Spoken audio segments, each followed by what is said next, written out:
Here's Jon and Jim. All right, San Diego and Southern California, what's going on? This is hour one of Jon and Jim. We will have full reaction to this Padres series loss in Detroit, as Jim just told you about. Did you mention Magoon Guath in your update?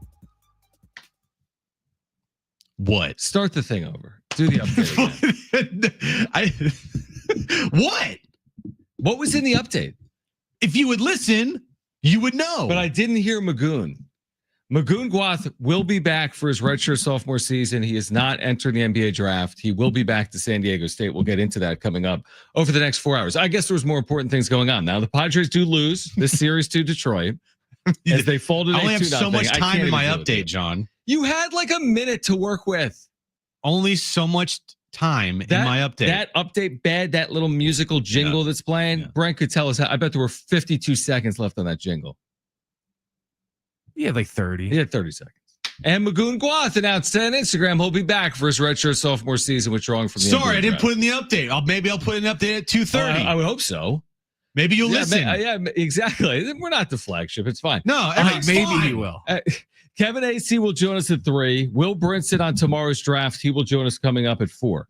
Today's not a day to overreact, but the season is over. And here's why. So over. Kidding.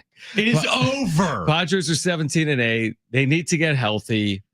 This was the first time all year that they were shut out. This was the first time all year they went more than 3 innings without a base runner. This happens over 162 games. Oh, by the way, they're without like everyone. They're without Jackson Merrill and Luis Arraez and Jake Cronenworth and others. Now, not to excuse it fully away, they've also won some games without these players, but Detroit's good. It was at Comerica. They went up against a starting pitcher that was terrific today. Reese Olson threw 71 pitches in 7 innings. He got tons of swings and misses. So he completely cruised. It's the first time the Padres have been shut out this year. I'm not going to overreact and go beyond saying the season is over. I don't think the franchise is over, but no, I don't think it's a reason to overreact personally. We'll get into this game. We'll hear from Mike Shildt. I personally am not going to, I don't even need to react to it truthfully, but I'm certainly not going to overreact. Go, do it. Burn it down, man. No, I can't do it. But seriously, sell the franchise. This is on you, John. John, I can't believe first shutout of the year on April 23rd. It's incredible. How are you? How have you not put this team up for sale yet? If they get shut out again this year, I'm trading Manny and Tatis like right now for Reese Olson. Exactly. He's available. Yeah. Hey, you guys want Manny and Toddy? We'll give you him for Reese freaking Olson. Jeez. Right. You're right. Bringing it back down to a level of like sanity. Other than, yes, the season's over, you're going to have games like today. And you are especially going to have games like today when you're throwing out guys like Oscar Gonzalez and Tirso Ornelas and Tyler Wade and Martin Maldonado and Xander Bogaerts hitting cleanup for you and Gavin Sheets hitting second for you. When you have a lineup like you have had the last couple of days, you're thankful that you got out of Detroit with at least one win, because you're looking at a lineup that if this is something that is a month-long type of lineup, I would sign up for 500 like right now, because you're right. The injury bug has hit this team. The depth of this team, like we've talked about all offseason and this year, is a concern, and it still is a concern. And if anybody thinks that this team can to replicate their stretch to start the year with guys like Tyler Wade and Oscar Gonzalez, Mason McCoy, and Tirso Ornelas getting everyday at bats, you're going to be in for a rude awakening. I don't think most teams could deal with losing players of the caliber of Jackson Merrill or Luis Arraez. And hopefully these injuries aren't so significant that they're out for weeks and weeks and weeks, if not longer than that. To your point, though, it will be hard to play. Forget about the clip they played at. It'll be hard to maybe even play 500 with this much instability, with these many injuries that they've had to overcome. By the way, Kyle Hart kept them in this game. This has nothing to do with Kyle Hart. He allows a leadoff home run. The bases are loaded. This has nothing to do with Kyle Hart. If someone told me 6 innings, 2 runs from Kyle Hart, I'd be like, where do I sign up? Go win the game. If not for Elias Diaz and Nick Pivetta yesterday, you're right. They've been swept. I mean, if Diaz doesn't hit that ball over the left field wall, who knows what happens in that game, even if Pivetta goes 7 or 8 scoreless innings. So they're thankful to get out of Detroit 1-2. They go 2-4 on the trip. It's not the end of the world. They no longer Ben Fadden, if you're listening to me, have the best record in baseball. Oh, the bid so is I don't know how dead. you recalibrate the tweet. Retweet if you have a top 2 record in baseball, that would qualify. But the Mets won today, coming back in the 10th or 11th inning to beat the Phillies. Mm-hmm. So the Mets now have the best record in baseball. But I'm not worried about them having the best record in baseball. I'm worried about them getting healthy. I do have a tweet for Ben. Okay. If he's listening. I know he was listening last night. Here's the tweet for Ben. After the Dodgers play today, even if they win or lose, the Padres will still be in first place in the National League West. Boom. Tweet it. There you go. You should beat them to it, man. Retweet if your team is first place in their division. Love that. You're only going to get 6 fan bases retweeting because there's only 6 divisions. Retweet if your team is in first place in the National League West. Yes, exactly. Exactly. That's more like it. Here, okay. I'll go down one tangent today. Okay. Okay. Do you know where I'm going to go down my tangent? Does it? Is it Xander?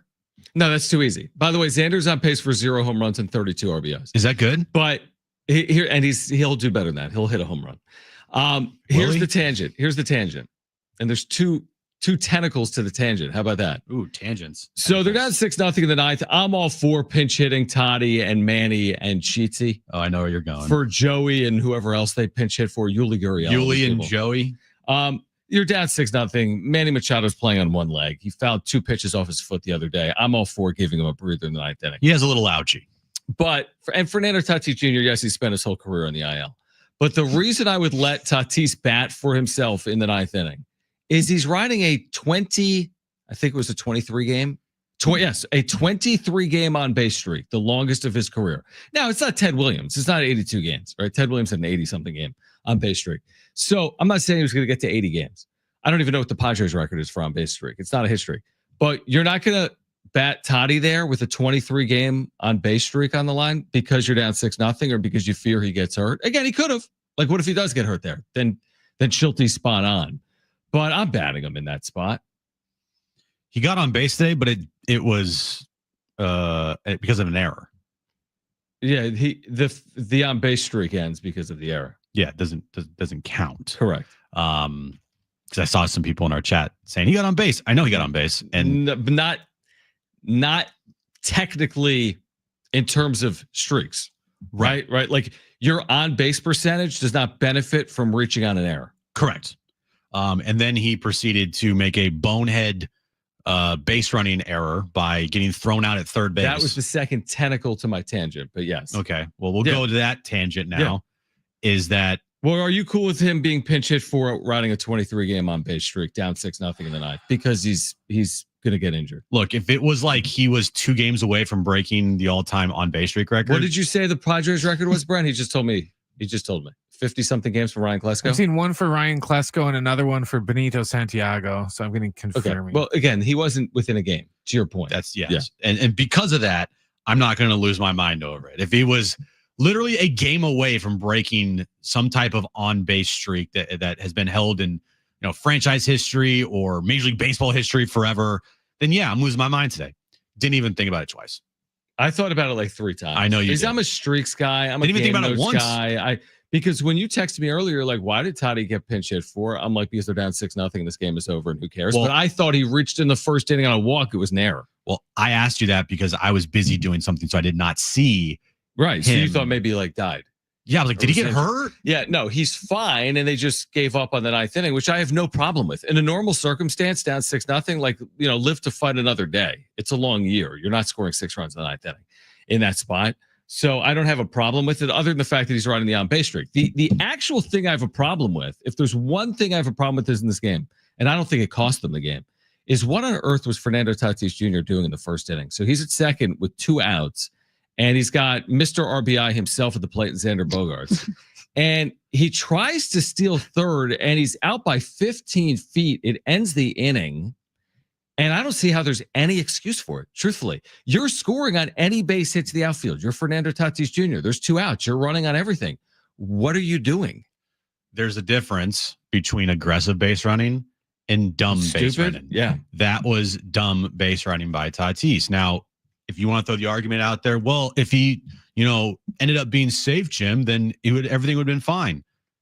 Okay. Okay. I mean, you have another stolen base. I'm all for stat padding. Yeah, that to me is it's a no-win situation trying to steal third base. I was thinking like does the pitcher have like a bunch of wild pitches on the year? Like, but he literally looked like the Tariq Skubal today Right. for the Tigers. So he wasn't wild. He wasn't throwing things in the dirt that could possibly get thrown away to the backstop where Tatis could score from third. It was a dumb play at third. I don't care what anybody says. And I mean, someone in this town thinks it's stupid that works in the media, and I told them that they're idiots. And guess what?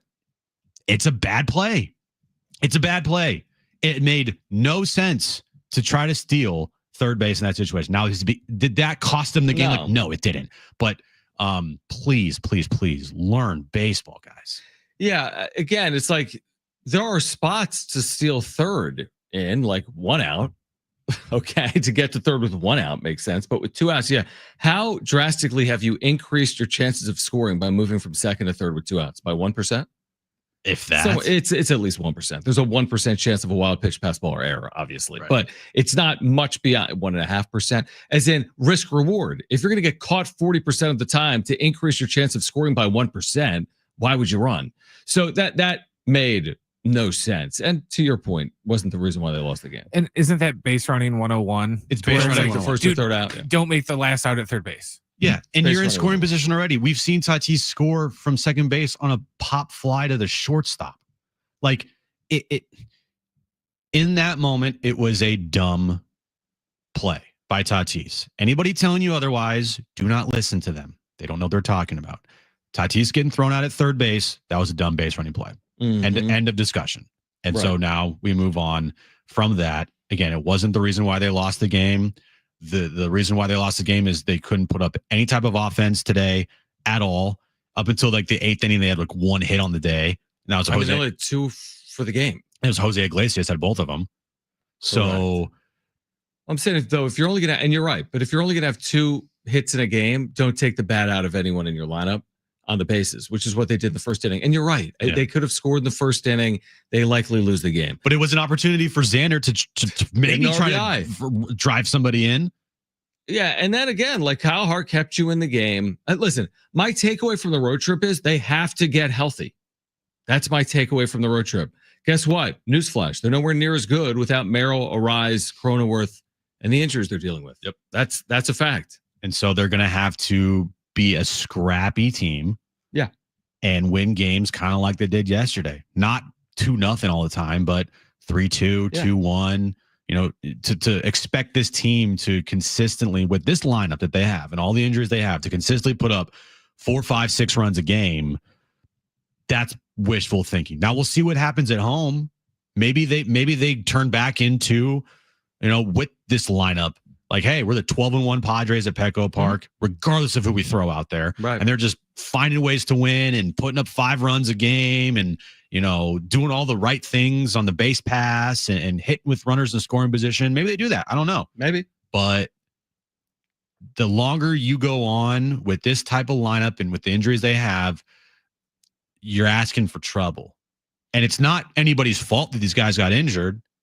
It's just the lack of depth with the organization and the lack of depth with this team that is going to really show because of the injuries. Yeah, I think most organizations would be in the exact same spot with this many injuries to their top guys. Yeah, that's how I see it. But they got to get healthy. So we'll hear from Mike Shildt on the other side. We will have Kevin Acee join us, our Padres insider from Detroit at 3 p.m. Round 1 of the NFL draft is tomorrow. Will Brinson back in the show, CBS Sports senior NFL writer. Don't go anywhere. It's Jon and Jim.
All right, San Diego Sports 760 has 13 chances to win $1,000 every weekday with the Bonus Bucks giveaway. That's every hour, 6 a.m. through 6 p.m.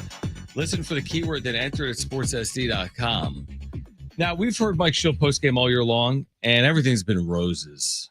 Yeah, of course it is. Awesome. You texted me. 7. I've not heard this yet. You texted me. Oh, things got spicy. I cannot wait to hear this. It better be spicy. It better be spicy. I wrote back and said it wasn't overly spicy. You need to watch it. Okay. But I think you might hear more it. Visual. It's a more visual. No, you're going to hear it. I promise you will hear it. I promise you will hear it. All right. This was Mike Shildt. It was in his back and forth with Kevin Acee, who will join us coming up at 3 p.m. This is Mike Shildt postgame. I mean, no history with him really. But gosh, he threw the ball exceptionally well. I mean, everything right there at the bottom, late on the plate, under, on the plate, on. Worked the corners pretty well. So I thought he was tremendous. And now we're 25 games into this season. You guys have had a trying trip and a trying period. Then this would be maybe the first game you'd say, oh, that sometimes didn't look characteristic. What does that say about your team?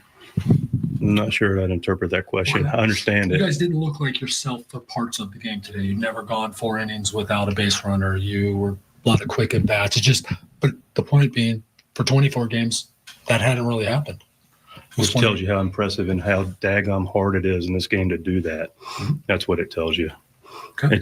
It speaks to how impressive that is to go that long without what you just mentioned. That happens pretty normally in a 3-game span. What did you think of Kyle Hart today? I thought he settled in. Torres got him, bases loaded. Was able to, get a couple punch outs, settle in, get into the 5th, give us a chance. So, Rocky early, righted the ship, had Jacob ready. They're going to go if we bring Jacob in for Malloy to Carpenter more than likely. And so, Malloy got him, but he gave us more than a chance to win a baseball game. The plays what he's done with his glove. I mean, obviously he had 2 hits today, but some of the plays he's made, what does he bring? Yeah, what a valuable guy on this club, great pickup. Clearly a winning player, been in the league a long time, helps you beat the other team in a lot of different ways. Great at bats, you're alluding to. Defense is elite, regardless of where you put him. Energy's good. Baseball IQ is legitimately off the charts. Does some things in the game, sees the game really well that, don't show up in the box score, but show up in the box score and the results. So he's a really good player. You've had a series of games without all the lefty bats that you normally have in there. How has that kind of affected the balance? How have you seen that kind of in terms of like who you have available off the bench and those kinds of things? Yeah, I mean, it's just we're very thrilled with the group we got. They've been giving us everything they got, been competing well. So it's a little bit more right-handed balanced lineup, but that's what we have. And so guys we feel good about the bats we're getting and how to play the game relative situation. We look to hit and run when we can or get a bunt down and, be able to push. But, like hit through the ball good today. I don't know, right, left, in between. I don't know if it would have mattered a whole lot with the way that young man threw the baseball. He did a nice job. Mike Shildt, post game. It wasn't as bad as I thought. Now I didn't say it was crazy, and I saw the reaction on your face. It's more of a visual thing because I know there's an awkward silence there. You could hear it in his voice. But there was a brief, awkward silence moment before AJ Casville asked about Kyle Hart to kind of like break up the little tension that was there. I didn't see it, but definitely I could hear Mike Shildt just staring through Kevin Acee. Like, are you serious, bro? Oh, yeah, right. Exactly. And by the way, over the course of the season, it's going to happen again. Yep. Happened a number of times last year. I get it. If I was the manager, dude, it's an awkward situation to be in. You're asking questions about like decisions or your own team. I get it. It happens with all the managers. Mm-hmm. It wasn't something crazy. He wasn't throwing telephones against walls. No, it wasn't like Hal McRae. But it was, it's the first time there's been anything of any level of like tenseness in any pregame or postgame because the Padres have been as good as anyone. Everything's gone great other than their health. And everything's still fine. They're 17-8. So hopefully they get home and they play well at home, even with some of these injuries. But there's no problems. That's why I started the show by saying there's no reason to overreact, because there isn't a reason to overreact. Most teams would trade 17-8 for where they are right now. Yeah, and it's not like the injuries that they have right now are season enders. If they were season ending injuries and this was a lineup that we were going to see more often than not for a while, I would be overreacting. Mm-hmm. I would have been overreacting before today's game, truthfully. If they were all out for the year, if Jackson Merrill was expected to miss months, if Cronenworth was expected to miss months, and same thing with Luis Ariz, definitely be freaking out. Right. And that just shows you how thin, the margin is for error when it comes to injuries with this team, because they do not have the depth to withstand these types of injuries for a long period of time. Week, 2 weeks, maybe 3, sure. Especially with the start that they had, you can weather the storm. Yep. You can absorb some of these types of losses, and it's not the end of the world. Like you said, they're 17-8 still. A lot of teams in baseball would trade what they have right now for a 17-8 record. So it's not the end of the world. And these guys will be back hopefully sooner rather than later. But it's still, it just highlights once again, when I'm seeing a lineup like it is today, you're going to need to be pretty close to perfect if you want to win those types of games. No, I do agree with that. I just don't know what an organization's depth typically looks like when they have a starting center fielder that's 22 like Jackson Merrill or a 3-time hit champion in Luis Ariz. When you lose those pieces, right? I get it. There's not a lot you could really do to overcome that. You get fortunate. I mean, they lost Tatis for half a year last year and didn't skip a beat. Who would have ever thought that? When Tatis went down, we thought it was the biggest injury in the world. It turned out really not to be for the Padres last year. Yeah, it wasn't. They overcame it. They played really, and then he really came back and he played really well. It just shows, I think, Jackson Merrill's very important to this club. He's huge. And so is Ariz. I mean, they just have had very little traffic in the 3 games since. How many runs did they score in Detroit? 0 today, 2 yesterday, 4 they trailed. So 6 runs in 3 games. I mean, they struggled to score in Detroit. They did. So they still have enough, I think, with Toddy and Manny. Yep. Like you can score some runs. But when they're over, which they were. Yep. And then when Xander's doing literally nothing for you. Right. That's a problem. Yeah. Those 3 combined to go hitless. It's amazing you even had an opportunity anywhere in this game. Right. It was 2-0 for forever. Yeah. They could have, in theory, stolen this game. They just didn't. No. All right, more on this with Kevin Acee coming up at 3 p.m. Also, Magoon Guath returning to the Mesa for his redshirt sophomore season. That's now officially official. What does that mean for the Aztecs? Here until 6. We're talking about tomorrow's draft with Will Brinson from CBS Sports at 4 p.m. Jon and Jim.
All right, this update is brought to you by the Jim Petrell real estate team. We'll start with Aztecs news, John. Magoon Gwath announced today that he will not be entering the NBA draft process. He will be returning to San Diego State next year. The transfer portal is officially closed. There, you happy?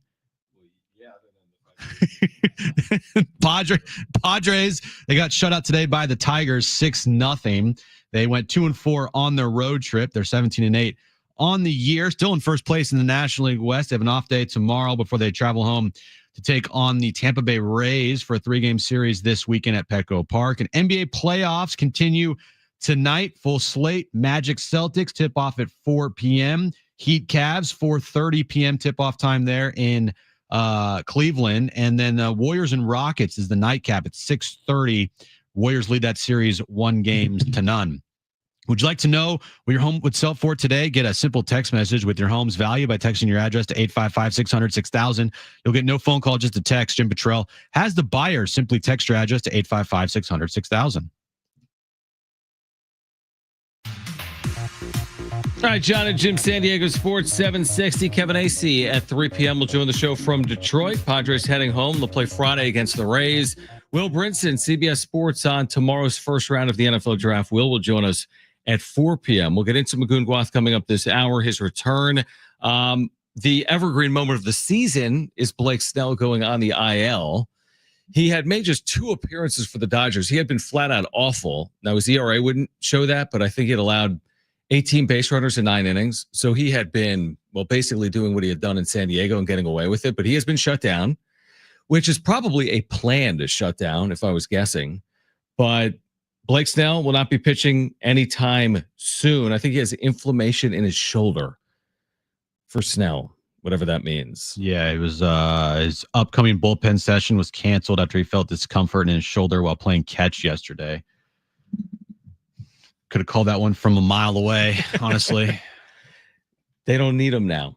No, but it's the Dodgers, and they'll find another pitcher to take over for Blake Snell, and so it is what it is. But again, I still stand by what I said after Blake Snell won his Cy Young here in San Diego. Wouldn't touch it with a 10-foot pole. Not in a million years would I give that guy a long-term contract. 104 innings last year. He'll be lucky to touch 100 innings probably. This year he's thrown 9 so far. He's now been shut down. So maybe he gets to 100 innings this year. But the reason he's probably there is if he is healthy in October, he gives you a shot. We didn't always see that here, but it is Blake Snell and his stuff. And because the Dodgers are so deep, that's when they would need him the most, is for a postseason run. Oh, yeah, absolutely. And again, the thing with Snell, just to put the bow on it, is that when he's out there, the numbers do to some extent speak for themselves. Yes, he gets cute. Yes, the walk numbers are high. His career ERA is 3.1. And he's been around for forever. And he's had some unbelievable years. 2018 with the Rays, 2023 with the Padres. Now, there have been some years where he hasn't been that pitcher, but that's always a possibility, I guess, is my point with Snell. He gets hot for a month. We've seen it. He gets hot for a month. He looks as good as anyone. So hopefully we don't see him look like that at some point in September or October. We got the news this morning on Instagram from Magoon Gwath that he will be back for his redshirt sophomore season. There was some speculation he could enter the NBA draft, not speculation. I mean, I think there was an anticipation for some that he would consider staying in the draft. He wrote this on Instagram: "I'll forego the remainder of the NBA draft process. I'm officially returning to San Diego State in all caps, and bolded, next season. Thank you for all your support as I gathered valuable feedback. While the NBA remains a goal of mine in the future, I'm looking forward to an amazing year ahead in San Diego.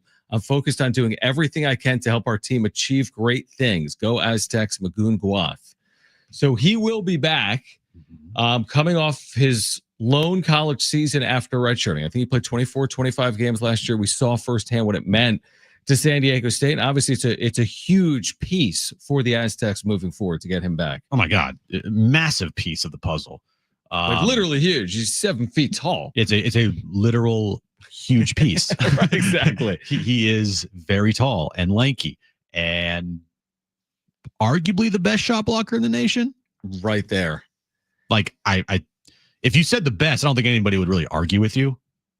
Right? Yeah, I don't know where he was in terms of like blocks per game, but he was up there. Yeah, if you wanted to say, hey, look, This guy's the best shot blocker in the nation, one of the best defensive players in the nation, just because of his size and his length. Mm-hmm. I don't think many people are going to be arguing with that. I mean, 2.6 blocks per game in 25 minutes per game is a massive number. Yeah, if you bump his minutes up by 5 minutes, 30 minutes per 2 blocks per game is crazy. Ridiculous. Yeah. The one thing that he obviously needs to work on is his rebounding. Mm-hmm. Like you said, he needs to probably, or you mentioned his lankiness. He'll need to put on weight. Yep. And that's just part of his development. Yep. Going into next season. His offensive game already at such a young age, I would say it's pretty advanced. Definitely. Yep. And he's only going to get better.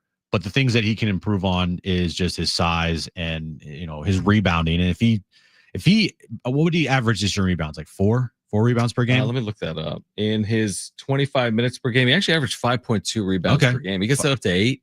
Yeah, he's a player that if he's not averaging between 8 and 10 rebounds a game, playing almost 30 minutes a game, I think he will. I think so too. Yeah, I hope he does. Yeah, to your point, I think as he grows into his body, I think as he gains strength, I think he'll become a better rebounder. But couldn't be happier. I think the transfer portal now officially closing and no other names from the Aztecs that we know of, right? No, this is done. They're done. Yeah, this is done. This All right. is their team. So now Miles Burke could still stay in the NBA draft. Correct. And absolutely, I think he has another month or so before he's got a good amount of time. Yeah, good amount of time there. But if Miles returns, you already got Magoon saying he's coming back. You got all the other pieces returning. The only player that you now have lost from last year's team is Nick Boyd. Okay, sign me up for that. Yeah, I mean, their preseason expectations, I think, will be as high as they've ever been. And that includes coming off the appearance in the national championship game. I think the expectations are much higher than they were when they went 30-2 in 2019-20. The expectation that year was not to go 30-2. They just happened to do it. They've had crazy high expectations like Kawhi's second year, like 2014. But this team should be the preseason favorite of the Mountain West, could get preseason votes inside, I'd say, the top 20, not just the top 25 in the AP poll. And a big reason why is Magoon Guath. I think he's one of those pieces that is basically irreplaceable. There are other positions. I love Nick Boyd. I really do. And I don't think people should give him a hard time for leaving. The portal's a part of college sports. Dude, he's one of my favorite Aztecs the last decade. That's the thing. Now, would I've preferred for him to return, or maybe he would have, with the benefit of hindsight, said things differently when he talked the way he did about potentially returning. Yep. But I'm not going to put it on Nick Boyd. My point here on Boyd is Boyd, with all due respect, can be replaced because there's a lot of 6'1", 6'2", 6'3" point guards and shooting guards in the country. Yeah. There's not a lot of 7-foot two-way players that shoot 38% from three and block 3 shots per game and alter every shot in front of them. Yeah, those are hard to find. So there's like 2 of those. Right. It's like the Aztecs have one of them. How many 333-pound left tackles that don't allow sacks are there compared to how many running backs are there? Like, you can find a running back. Yeah, how many Trent Williams are in the league? Exactly. Like, you don't just, we lost a top 3 left tackle. We'll figure that. No, you won't figure that out. How there's not many Myles Garretts in the league. Yeah, exactly. There's like 3, right? or 4. Exactly. So that's why there's certain positions in all sports. Like an ace in baseball. Like, if your ace goes down, you don't just all of a sudden replace him. It's hard to replace an ace. It's hard to replace a center like Magoon Guath. It's hard to replace an edge rusher or a left tackle. So that's why Magoon, to me, just matters as much as anyone for San Diego State getting him back. I think the excitement level now going into this upcoming season has gone through the roof. Through the roof. Because you're right. The expectation now has definitely gone from, let's see what this team can do. And, I think they can be good. And if they make a appearance in the NCAA tournament, that would be considered a really good year too. Right.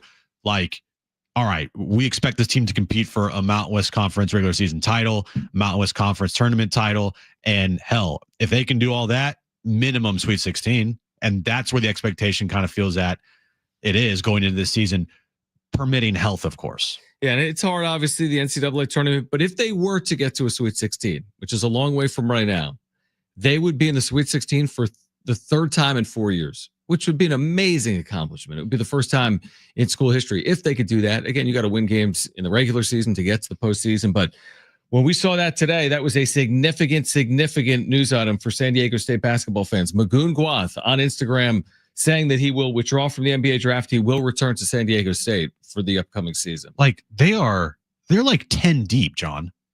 I actually think they're more than 10 deep.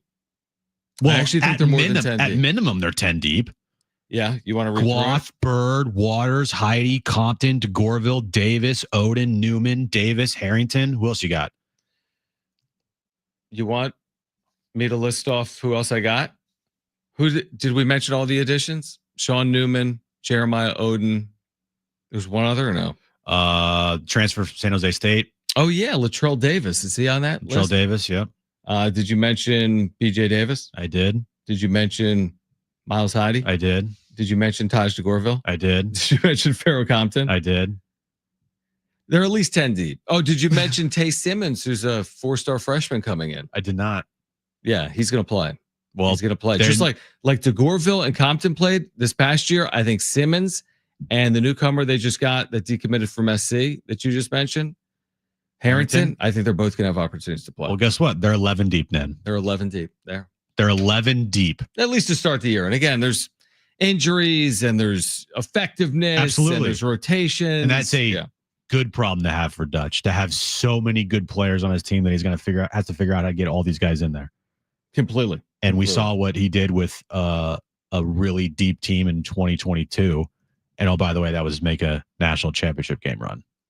Now it was much. That team was that was an old team. Veteran team. This obviously team's getting older, man. But this team does have some experience for sure. Yeah. Miles Bird, if he returns, he's not a pup anymore. Reese Waters, he's been in college basketball for how long? Exactly. 6th year. Miles Heidi is his 3rd season. Yeah, Davis 3rd season. Magoon is actually his 3rd season returning. He redshirted. Yeah, but 2nd year playing. Yeah. So yeah, they're going to be older. A lot older than they were a year ago. All right. If you want to weigh in, 70470, start it with team, or you can call us 877-767-4760. On the other side, back to the Padres, who lose in Detroit today. Kevin Acee will join us at 3. Will Brinson from CBS Sports on the Draft will join us at 4. This is Jon and Jim.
All right, Kevin Acee, hopefully with updates on the Padres' health. They're heading home. They do have Thursday off. They actually have Thursday and Monday and next Thursday off. So they're off a ton over the next 8 days. They have 3 off days. That's a good thing right now with all these Them, injuries. it's huge. Just put them in like an ice pack. Just the team. Put them in an ice bath. pack? Just put them like in a pool. Or like bubble wrap. Yeah. There you go. Yeah, but I'm saying like get the guys that are hurt around like Advil. I'm sure they are getting, treatment, John. Well, I know they are. Merrill didn't travel. Lockridge didn't travel. The hamstring bros. Hamstring buddies. Yeah. That's what Shildt called them. Who else? We're hearing great things about you and Me? his bullpens. You Darvish. Oh, you Darvish. I don't know if he's thrown a bullpen, but we're hearing great things. I think he did throw a Darvish. bullpen through 19 pitches, 18 fastballs, and 18 one strikes. and one, or no, was it 20? I don't remember, but I know that he threw around 20 pitches. Let's just say 20, and 19 of them were fastballs, and one of them was a curveball. Okay, well that's encouraging that he's had a bullpen. Yeah. Who else is injured? Luis Arraez, got to wait for him to get off this 7-day IL. Hopefully, no concussion-like symptoms Yeah. pop up out of nowhere. So that'd be nice. Is Luis Arraez, I would assume, back in San Diego? I don't even know if he ever went to Detroit. My guess is he just went to San Diego. Probably because he obviously wasn't going to play in Detroit. So Yes, go it's from San Houston Diego. back to San Diego. Makes sense. All right, so he's at least another series, but he's only a series away because with the Thursday off day and with the 3-game series this weekend against Tampa, I think he's eligible to come off on Monday. So again, easier said than done, but if you just win the series this weekend against Tampa, you have that Monday off, and then you play the Giants for like a quick 2-game series at Petco to end the month. Mm-hmm. You split that, go 3-2 at home. I think you would take that right now. You think Merrill and Arraez play during this homestand? No. Do you think Merrill or Arraez play during this homestand? No. What? Do you think both of them play this homestand? Oh, You said no. Then I no. said, do you think either of them play this homestand? No. You don't think either of them play this homestand? No. Oh, that'd be news. I think they're going to err on the side of caution with everything Like when it both comes of to them? injuries.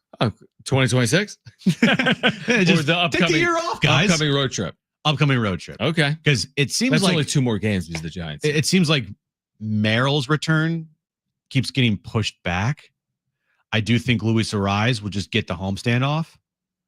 I know it's 7-day IL stint and whatnot, but what if tomorrow or Friday they're like, yeah, he felt a little something, so we're gonna probably extend it. Like that could absolutely happen when it comes to stuff with the head.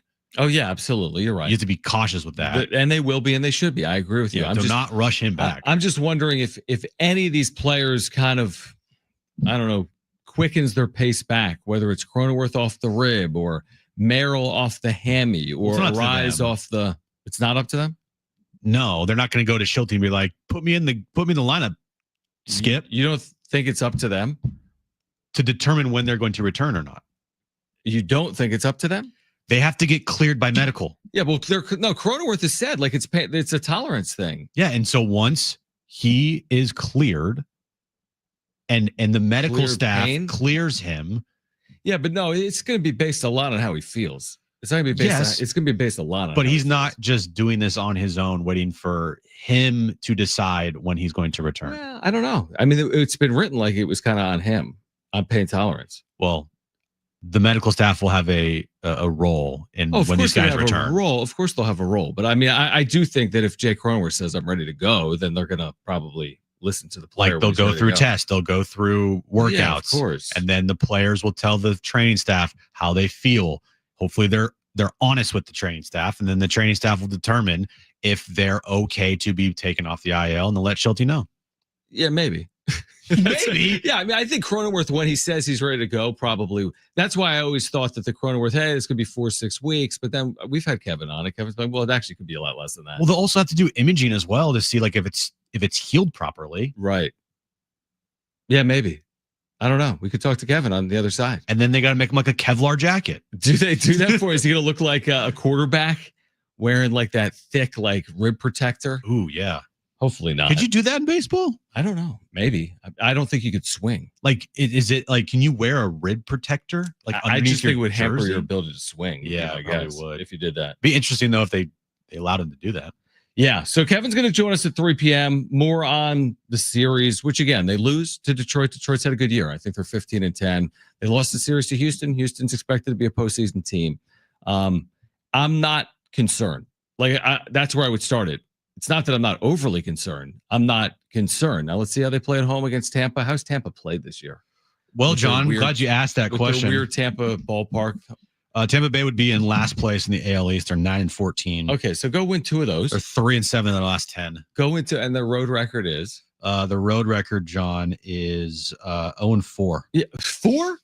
They've only played 4 road games. Yeah, they're 9-10 at home. They're 0-4 on the road, and they're 3-11 versus teams over 500. You want to know why? Because all summer long they're not going to play outside in Tampa. Makes sense. Because they're going to put. They've played 19 home games and they're 9-14. That's not a good sign, right? No, They've only played 4 road games and they're 9-14. Okay, so Yeah. hopefully they can win that series. 19 home against- games yeah. so far. Hopefully they can win that series. Then Is the this their Giants. first road, like one of their first road trips? Well, they've had 4 games. I know, but like, So yeah, by definition, I guess it's their first. The 4 games by 1 series, right? dude, Maybe look there's at- some rainouts in there, They had hold on.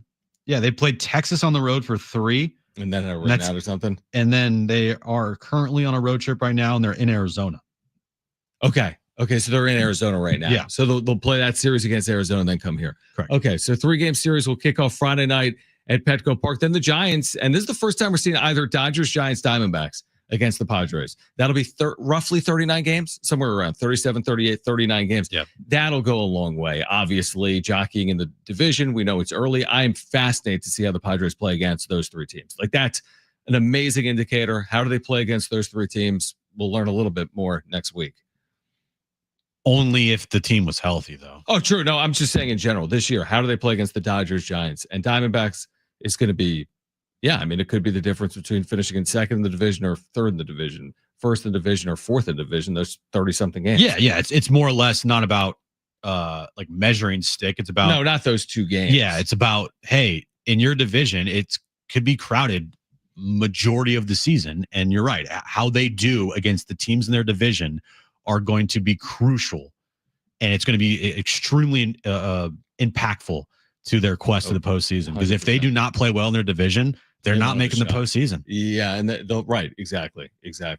All right, on the other side, Kevin Acee, our Padres insider, he is in Detroit where the Padres lost today 6-0, shut out for the first time this season. Will Brinson, CBS Sports NFL writer, he's been with us a ton over the last year or so. He'll be with us getting us ready for the draft that kicks off tomorrow at 5, and you can hear portions of that right here on San Diego Sports 760. But Kevin Acee from Detroit to kick off hour 2 of Jon and Jim next.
All right, this update's brought to you by Staples Stores. We'll start with the Padres. They lost the series finale against the Tigers in Detroit 6-0.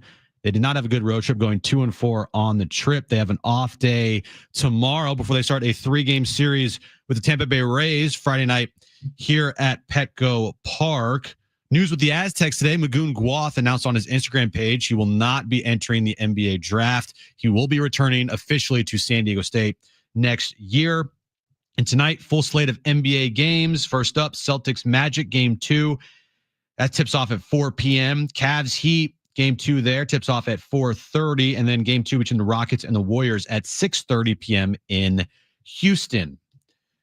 Your local Staples has hot deals and super low prices throughout the store on everything for your business. And right now at Staples, save up to $250 off your print order. Exclusions do apply. Visit staples.com/print for details.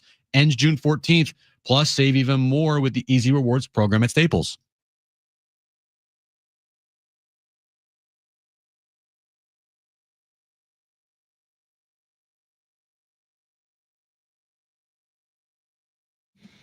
All right, hour 2, Jon and Jim. Now, Brent just told me, Kevin, are you slightly under the weather? Are you dealing with something with your vocal cords? Because we deal with that as radio guys, and it's not fun. What's it like as a reporter to have vocal issues? Well, yeah, it is what it is. You guys have been there, I'm sure. Yeah, I'm sorry. I apologize. Okay. Well, we were not going to keep you for forever here. And if you need to go, I know that just feeling. the next hour. Let me. I'm going to be honest with you because I've seen a lot of ENTs over the years, and they say you really shouldn't strain your voice. But then again, I mean, are you really? I don't know how concerned you are with it. I'm concerned as a radio guy, but I'm just giving. Here's the thing. Yeah. Chamomile tea, throat coat at CVS, and honey. Okay. Okay. There you go. Thanks, Kev. We'll see. No. Okay. Here's the. We have a few for you. We're done. No, we're not done yet. Is this any cause for any concern? The fact that they were shut out for a first time and offensively they didn't do anything. I mean, they didn't have base runners for innings on end. Is there any concern here, or is it a sign of what they're dealing with this lineup? Hey, I want to say no because I think it's the latter, what they're dealing with the lineup. But sure, anytime it happens the first time, right? Then you go, okay. And the fact is that last night they had, I don't know what they finished with, but they scored on a 2-run homer in an infield single in the second inning, then didn't score again. So yeah, of course, 2-4 on the trip. Their worst game today. Look, my focus is that, look, it's the first time in 25 games that they've really had to conquer, but you cannot escape the fact, like, all the guys they're missing will be missing for a few more games. And, look, like, Manny didn't get a hit today. Tatis didn't get a hit today. And I'll be the first one to say they've been doing really well. This is the first time Tatis hasn't got a hit. But, like, it kind of shows you, what if that happens again? And so, yeah, I'd say it's a concern, but, like, not like a panic concern. What's the expectation for guys that are injured as far as a timeline goes? Should we expect to see any one of them on this homestand coming up here? I think there's a chance you could see Merrill on this homestand, but honestly, I've talked to some people and they don't know. So, or at least they're saying they don't know to me. A couple of them I trust. But that's been the word, is that you could maybe more likely in Pittsburgh, but you could see him on this homestand. And Cronenworth is at least a couple weeks away. Arise, you could/should see on this homestand. But again, concussion, man, we talked about that, and none of us have been home. And, I don't know that he's what everyone's like, oh yeah, he's totally fine. He'll be back on Tuesday for sure. No one has said that to me, at least. So, but those guys should be back. I think that one of the benefits they may be dealing with, loose usage of the word benefit, is they're off, and correct me if I'm wrong, I think they're off Thursday, Monday, Thursday. So they'll have 3 of the next 8 days. And when you're dealing with nagging things, or, we're not talking about season-long injuries, hopefully a few days could be beneficial for them. Yes, and they are definitely looking at that. They're looking at both, basically the entirety of just what you said. Like, we didn't lose anybody for the season yet, right? Like, lost Joe Musco for the season last October. Other than that, everybody is, like Darvish is trending to return. Now, look, if I get too excited, let's see him come back and let's see how he does. But like everybody, their key players should be back before too long. This is kind of like an inside baseball play that happened today. It didn't cost them the game, Kevin, because they lost 6-0 and they only had 2 hits. But first inning, Tatis tries to steal third, gets thrown out in runner in scoring position there with 2 outs. What was your thought on that play? Because my take was it just wasn't the right time to do that. Right. I mean, it just wasn't. And then you get to where they lose 6-0 and there's other stuff to talk about. So, in that case, I didn't ask Tatis why. But it didn't have, I guess you could say, hey, what if they scored there? What if Xander Bogaerts gets a hit and they're up 1-0? I don't know that it changes because that kid, let's give some credit. Like that kid, Reese Olson was dealing. Yeah. Those 2 pitches he's got, the slider, the change. He was dealing. I don't know if that really changes much today. If they've been able to eke out a run there. Another thing that's completely. That was terrible. It was not a good decision. And look, like there's always that. I don't even know if this is the fine line, right? Like Mike's always defending those kind of things. Like, yeah, we like to push the envelope. Well, that wasn't necessarily pushing the envelope. It just wasn't a smart play. Exactly. Like, there's one thing to be aggressive. It's another thing to just, you got to be smart. So, it just because you're aggressive doesn't mean you can just run at any point. Like there's still, they're human beings though. That's one thing I'll agree with Mike on, right? Like, you're if you're going to be aggressive, maybe sometimes you lose your mind a little bit. Another thing, Kevin Acee, our Padres insider with us. Another thing, not to lose any sleep over, but I did think about it, was in the 9th. They're not winning the game. Okay, we can all agree there's a 1 in 1,000 chance of overcoming a 6-run deficit with this lineup. Yeah, exactly. But they pinch hit for Tatis, Sheets, and Machado. And listen, you have to keep them healthy, especially when you're dealing with injuries. I completely get it. The only thing that I was kind of taken aback by, Kevin, is Toddy was riding that on base streak, which he didn't extend today because of an error. Did it cross your mind at all that they were pinch hitting there in the 9th inning? Did it matter to you at all?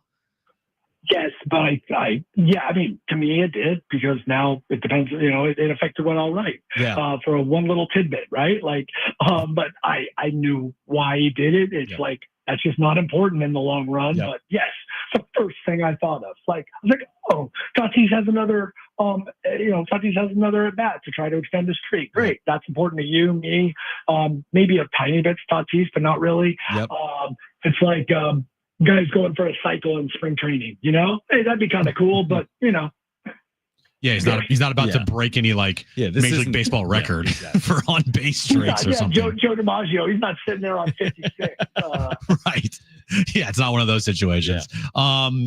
Nick Pivetta yesterday was brilliant. He's been brilliant for this team all year long, Kevin. What has it been with Nick Pivetta that he has pitched this well so far this year for the Padres? So supposedly the mechanical changes that have him going more directly toward the plate. And if you want to go deeper than that, you're going to, besides the fact that I know that he moved over to the third base side of the bag and he's made his windup a little simpler, I know nothing more than that. You have to talk Ruben Niebla. But there's that. The fastball is incredible to watch because it's like 94 to 96. Evidently the hitters, they say, looks like 98, 99 because it doesn't drop. And so to them, it's one of those rising fastballs, right? And the guy, as long as he's in the zone, and in 4 of the 5 starts, he has been in the zone. He's been ahead of guys. It's remarkable how much he's been ahead of guys. And then, with the curveball he has, it's that's what the hitters are thinking. And then boom, there comes that fastball, that rising fastball at the top of the zone. When he's ahead, man, you're watching him going, how does this guy have a 4.37 ERA or whatever it is? How's he never had lower than a 4.04? But we'll wait and see what happens and dig deeper into it. But wow, how good he's been. And then you throw in, wait a minute, he's been we've talked about it, right? You Padres fans had every right to be in the Padres had every right to be excited because they needed a number 3 starter who, gosh, pitched in a tough ballpark and a tough division and, was serviceable, but he was the best guy available. And he came with a really nicely structured contract. It was a really good signing for those reasons. You didn't know you were going to get the guy who's so far been your ace. Like he could not have been better. He's been incredible, and they'll have him for at least another year, and it's completely cost effective. And we'll see if it continues. His $1 million salary this year. It's unbelievable. Kevin Acee is 19 next year. Whatever the math is on the 2 years, right? The 20-something million for 2 years. Kevin Acee is with us right now from Detroit. I know this wasn't playing out in Detroit, but Leo DeVries, I'm sure, has caught the attention of the organization. You saw this obviously yesterday. 5 for 5 hits for the cycle, 2 home runs. This young kid. What is just the reaction here? Salas has struggled with his bat, but DeVries in his time in the minor leagues really hasn't, and he's hitting for power. And it's kind of like, okay, cool, wow, okay. Special players do special things, and this guy is the guy that they have felt for a couple of years was their top prospect, and that they feel can be up next year. And you want to see him end up in San Antonio sooner than later, and continue to do those types of things there, because you know what? That's what Tatis did. That's what Merrill did. I'm not saying you have to, but if you're a special player that's playing in the major leagues at 19 and helping a winning team, then you do things like this in the minor leagues. All right, Kevin, we're going to let you go, because according to AI, the best thing to do with laryngitis, which is you're dealing with it to some extent, you want to prioritize vocal rest, which you're not doing right now. You want to stay hydrated. It's our fault. You're not doing this exact second. And you want to soothe your throat or use soothing throat remedies. So rest up, travel safely, and hopefully you're feeling better a couple days from now. These guys, I'll talk to you a couple days from now. Sounds Feel good. better, Kevin. Kevin Acee. There is nothing worse in what we do. Oh, nothing. I mean, worse. there's things that are worse, but laryngitis is the worst. Now, if you need to get through like a 9-10 minute segment, I think you could do it. But like a show, No chance. And the feeling we've all had it, you and I, and people that do what we do. Maybe teachers have had it. They use their voices or whatever. If your job uses your voice, there's nothing worse than when you're trailing off throughout the course of the day. You're holding on. Like you start with a decent, like you have a decent sound, and then an hour in, you don't sound as good. 2 hours in, you feel like you're gonna it's like a train wreck. It's like a long, extended train wreck. So hopefully Kevin feels better. We know those days. He said that, he agreed with us on the Toddy trying to steal third. He called it not a smart decision. Yeah, anybody that thinks it's not a smart decision, learn baseball. I'm sorry. It was not a smart decision in that moment. But I'm not going to lose my mind over it today, because no reason to lose your mind. They lost 6-0. They didn't lose 2-1.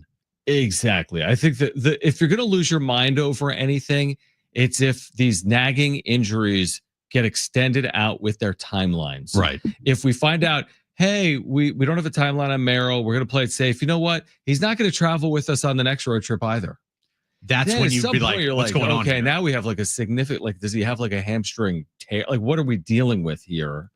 And I'm not saying that happens. Maybe he comes back for this Tampa or San Francisco series, or certainly for Pittsburgh when they're on the road. That's when I would start getting concerned. But until then, I'll just deal with it. And they're all kind of day to day. Merrill, Arise, they're all kind of day to day. Not Cronenworth, maybe. That's more week to week. We're both day to day. We are day to day, man. What's their upcoming schedule? What are the next 140 games? Well, I was going to say that Merrill got injured on April 6th. April 6th. And today, so it's been 17 days. And then if you're looking at the upcoming road trip here, which would start in Pittsburgh on May 2nd, I mean, you're looking at about a month here for an injury that was deemed to be just what? Day to day. Day to day. Does he need a rehab at 4 weeks? Does he need 1 game, 2 games somewhere? I don't know the answer. I'm asking. I'm going to say no. Maybe just like a sim on the side game. Get some at bats in. Yeah. I'm not going to say that he needs to go down to I agree. El Paso to get literally 4 at bats, right. Because that's what it would be. It would not be an extended period of time. It'd be 1 game, 3 at bats tops, and then you're back in the bigs. Just have him be ready and play here. There's no point in putting him down in the minors for a rehab start. We're going to react to some of those timelines that Kevin shared with us on the other side. Plus, Will Brinson, senior NFL writer, CBS Sports, a day out from the 2025 NFL Draft. He will join us coming up at 4 p.m. We're here until 6. It's Jon and Jim.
Radio keeps vital voices accessible, Jim. Okay. Congress can secure its future, but we need your help. Text AM to 52886 now to support keeping AM radio in cars. Tell your member of Congress to pass legislation now and keep AM radio in cars. Standard message and data rates apply. Will Brinson at 4. Padres back home Friday night. So they got the 48 plus hours off, traveling back from Detroit. We'll take on the Rays beginning Friday for a 3-game series. And we'll wait now on, again, the Jackson Merrills and the Luis Arises and the Jay Cronenworths. And we'll find out more, hopefully, over the next 48 hours. Will Brinson will join us coming up at 4 p.m. The NFL draft will get underway tomorrow at 5, and you'll hear some of the first round right here on San Diego Sports 760. We also touched on this yesterday. We said it was a must-win for the Lakers, right?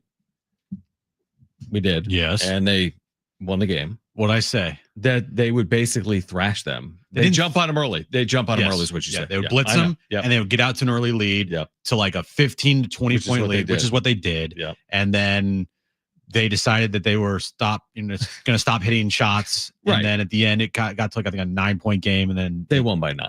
Yeah. But it was, to your point, they led early. They held the lead. There was not a moment in that game where there was like a lot of stress. 34-15 after 1. You're 100% right. So the Lakers are back even. Now, I don't know if that all of a sudden makes them the favorite to win the series. They've lost home court. They're going to Minnesota.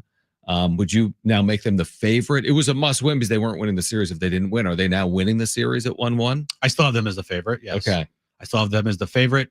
Even if they split in Minnesota, it'd be fine. It'd be fine because then they get home court back. But it could be a drag it out series. I don't think, it's going to be a 5-gamer where the Lakers just win the next 3 games here or 3 of the next 4. Like, I don't think that's going to be the case. I think that it could go 6 or maybe 7. How many of these series there's 8 series going on right now, right? How many of these go 7 games? You've got Nuggets, Clippers tied at 1. Yes. You have Lakers, Timberwolves tied at 1. Potentially. You have Knicks, Pistons tied at 1. No. The other series that are going on, obviously, OKC's not going 7. No. Rockets, Warriors, Golden State 1, game 1. Potentially. We'll see what happens tonight. Obviously, Cleveland, Miami's not going 7. No. Indianapolis, Milwaukee, is that going to go 7? I mean, it's 2-0 Indiana. They're going to Milwaukee. I don't know. Brand, are your Bucks going to go 7 here? No, they're done. Okay, they're done. And the Celtics Magic series isn't going 7 games. So we're basically, but in the West with Nuggets, Clippers, Lakers, T-Wolves, Rockets, Warriors, we could have some lengthy series. The Nuggets Clippers series might go 7. I think that's going to go 7. The first 2 games have been fantastic in that series. And I wouldn't expect anything to really change. Going to LA. I'm excited to see what it looks like in this Intuit Dome because I don't know. Series, I don't know if people have been paying attention in the regular season, but when we had Farbod on yesterday, who covers the Clippers, and he mentioned they're 30-11 at home and started 0-4. They're 30-7 in their last 37 home games. That kind of piqued my interest. Plus that the way they built the building with that fan section behind one of the baskets, and then you look at the numbers and opponents have shot terribly from that side of the floor this year and at the free throw line. I think that's kind of interesting. Well, you know that Steve Ballmer is going to be losing his mind. Oh, he'll be losing his mind. Yes. He'll be losing his mind. And then Lakers, T-Wolves, I'm with you. It could go 7. I feel like your Warriors will, after stealing game 1, I feel like that's going to be shorter than a 7-game series. No? Depends on what happens tonight. And the other games. Like the Warriors blitzed the Rockets in game 1, being like, okay, you guys are too young. We're the vets here. Right. This is what the playoffs is all about. Rockets are going to come out with their hair on fire tonight. And I think they're going to jump out to an early big lead. Right.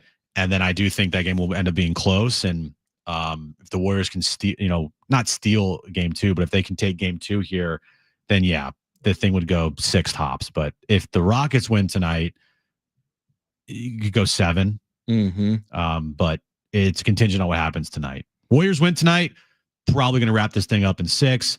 Rockets win tonight. The Rockets now have a little confidence, be like, okay, we're in the playoffs. We got this. We can win.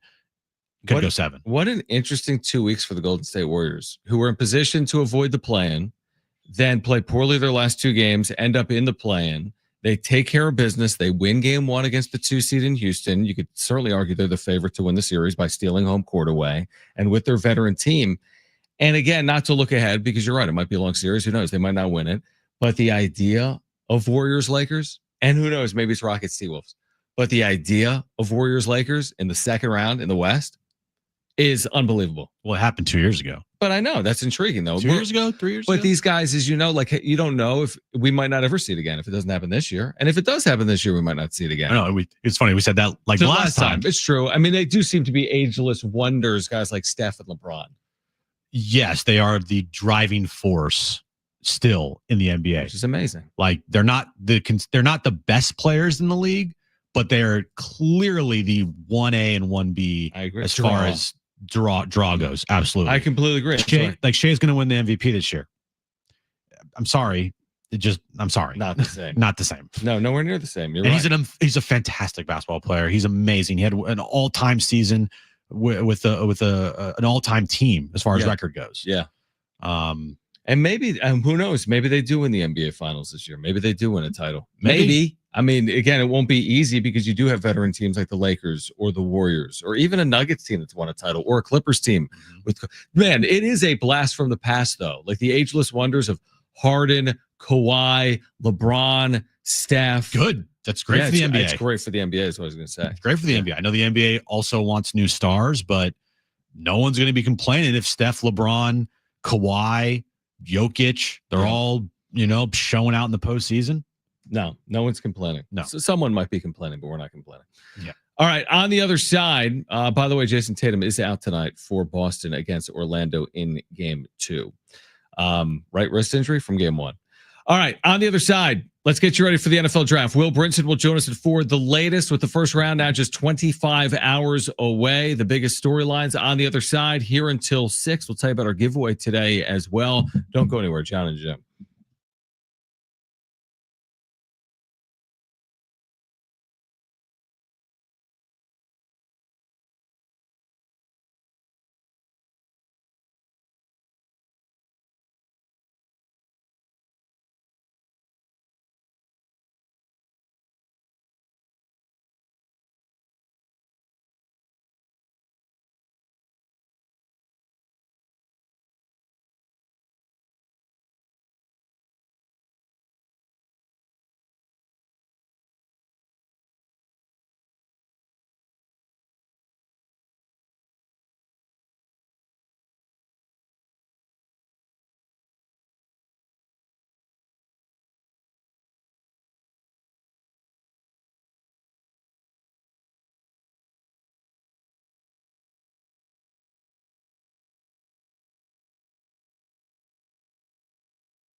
This update's brought to you by Anderson Plumbing, Heating, and Air. Padres, they got shut out today in the series finale against the Tigers, 6-0. They went 2-4 on their road trip. They have an off day tomorrow before they start a 3-game series against the Tampa Bay Rays Friday night at Petco Park. Moving over to Aztecs news of the day, Magoon Guath. He announced on his Instagram page that he officially will be returning to San Diego State next year. He will not be entering the NBA draft. And NBA action later tonight, full slate, Celtics Magic. Game 2 of that series tips off at 4 p.m. Jason Tatum, he is out tonight for the Celtics with a wrist injury. Cavs Heat tip off at 4:30. And then Rockets and Warriors, game 2 of that series at 6:30 p.m. in Houston. Rebate funds are running out fast. Don't get left behind. At Anderson Plumbing, they're buying back your old water heater and giving you $500 in instant savings. Call Anderson PHA today. Nobody whilst clients like they do. All right, excited to talk to Will Brinson for the first time in a couple of months. CBS Sports senior NFL writer, getting ready for tomorrow in Green Bay, Wisconsin, where the 2025 NFL draft will be held, including the first round, which gets underway tomorrow at 5 p.m. The expectation, Jim, correct me if I'm wrong, is that Cam Ward will go first overall to the Tennessee Titans. And then from there, we'll see, right? There's some huge names at the top of this draft, like Shedeur Sanders and Travis Hunter and Abdul Carter and Ashton Genty, to name a few. I think beyond Ward, it remains to be seen. There may be some teams that do want to trade up to 2 or 3 overall. I think we'd both be shocked if Cam Ward didn't go first overall tomorrow night, though, to Tennessee. What does whilst mean? Is that from your update? Yes. What does whilst mean? Nobody whilst clients like they do. During the time when something else happens. When can mean the same as while, but when can also refer to a point. I don't know. Oh, it while or whilst. I think the word is try saying the sentence with the word while. So Nobody while clients like they do. Doesn't make sense either. Why don't you ask sales if the read is nobody whilst clients like they do. How do you spell whilst? WHILST. 70470. Start your message with team if you know what this means here, because I'm going to say it again. Nobody whilst clients like they do. That's what it says. Yeah, I'm just looking at it. Yeah, you've been reading it for like a 50 days. Why are you now bringing it to our attention? Because it finally enough. Enough is enough. I'm putting my foot down. I don't know what this means. I don't know why I'm saying it. Yeah, 70470 start it with team if we have like a grammar expert, teacher. And I'm not a Jim grammar. Is not a grammar expert. No. You know what? Okay, we're gonna go down that path since you completely sidetracked the show. Correct. I'm gonna give you one of my huge pet peeves, and Jim's been doing it all week. Okay, and I haven't mentioned it until now. It is a huge pet peeve of mine. What do I do? And and if I didn't say something, you'd be doing it all NBA postseason long. And they're not here's my huge pet peeve of Jim's. Listen to this. Jim has been repeatedly saying in his updates, the T-Wolves lead the Lakers 1-0 in the series. No, they don't. There's no 1-0 lead. There's a 1-0 lead. One is not plural. It's singular. So there's no 1-0 lead in any series in the history of sports. There. We're even. Whilst I was I'm just telling you a pet peeve of mine. And I was letting you get away with it because you're Jim. Now, if I throat check you right now, I'm just telling you. HR, it's gonna. HR do anything? They'll do the John Show, which will make it a lot harder for me. so I'm just saying. You used to say 1-0. Well, sometimes I just it just rolls off the tongue like 1-0. I don't know, 1-0. Well, you don't have to say it as much because now it's like 2 games into a lot of these. 2 games, yeah. There you go. Ooh, now you don't say 2 games. Now the series is tied at 1 game apiece. 1 game's apiece. 1 game apiece. Okay. Cam Ward. So you have been listening to my updates. Parts of it, because that 1 games thing I wanted to. It just like I'm like I am like nails on a chalkboard to you. I'd rather hear the EAS. No, really? I'm just saying, like I can't. You want to really hear the EAS? No, I don't. We can't play. No. Well, we'll figure out what whilst means. Well, Brent, by the time I think, is doing a deep dive. The sun blows up. I think it's a typo. because I typed nobody wilts clients like they do into Google. Yeah, what comes up? And AI says this sentence.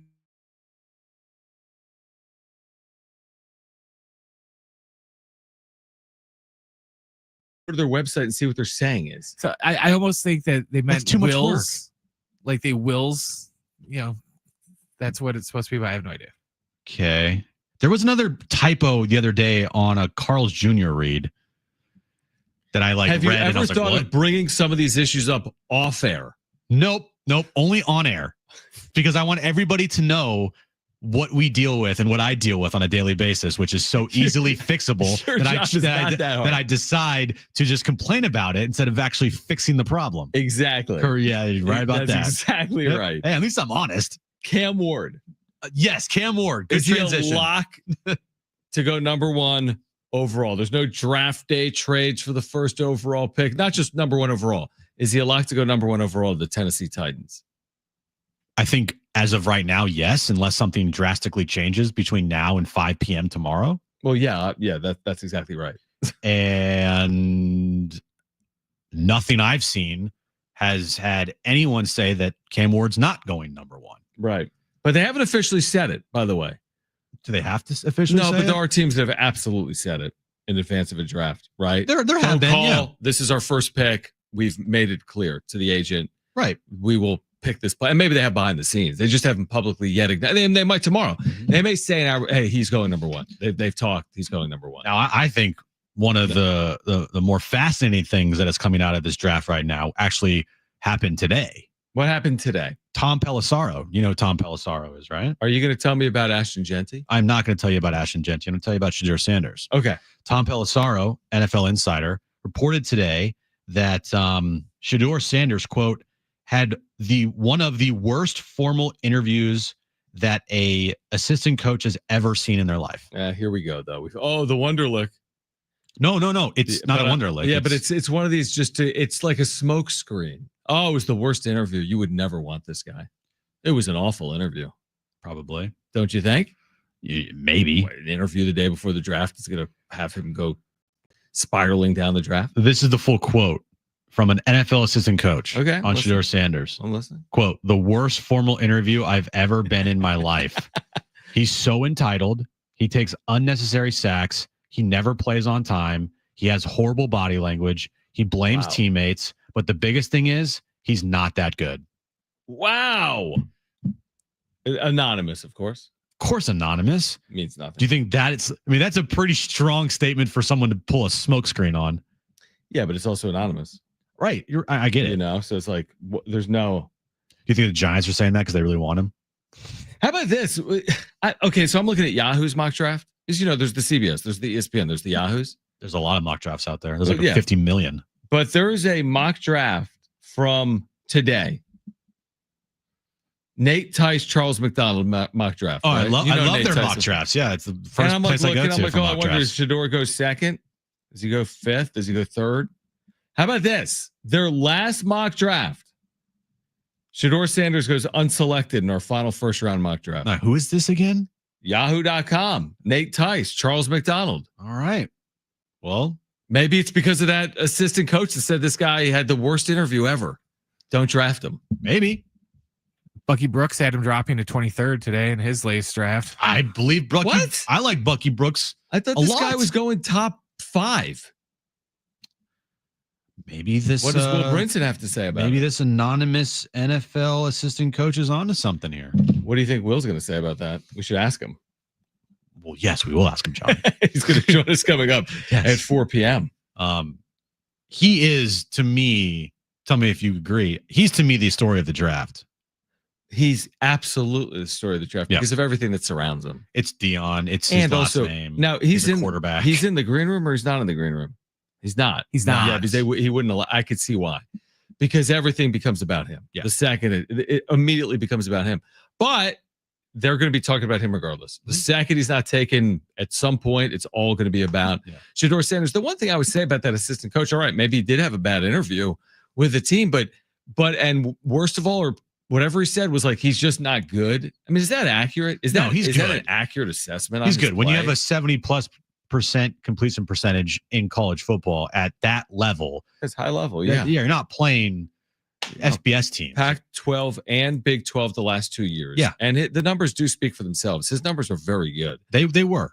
Now he was under pressure a lot. Yeah, and that's kind of been a lot of people's arguments is like he wasn't at Alabama or name another top school, Georgia, right? He was at Colorado with a bad offensive line and no running game. And he still put up some pretty gaudy numbers. You know, we talked to Sean Lewis and he raved about him the other day about how he is the best player that he's coached in college football. The whole country watched Deion's first ever game, the Colorado TCU game. Yep. It's a day game. TCU was in the national championship the year before.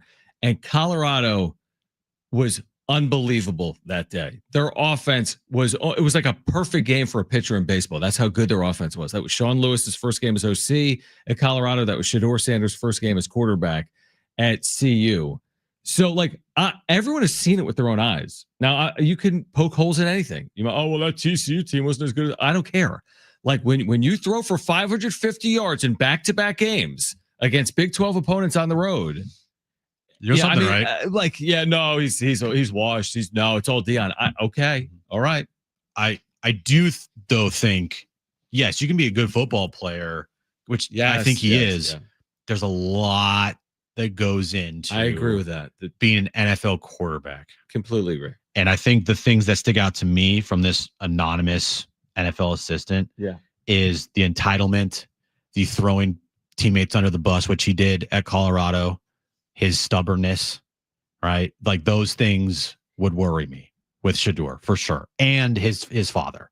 Like we know Deion, if Shedeur goes to a team and say he doesn't play right away or whatever, it's going to be an issue nationally because Deion's going to say something. He's going to be asked about it and he's going to open his mouth. And it would never be an issue with Cam Ward or Jackson Dart. Because Cam Ward's dad is not Deion Sanders.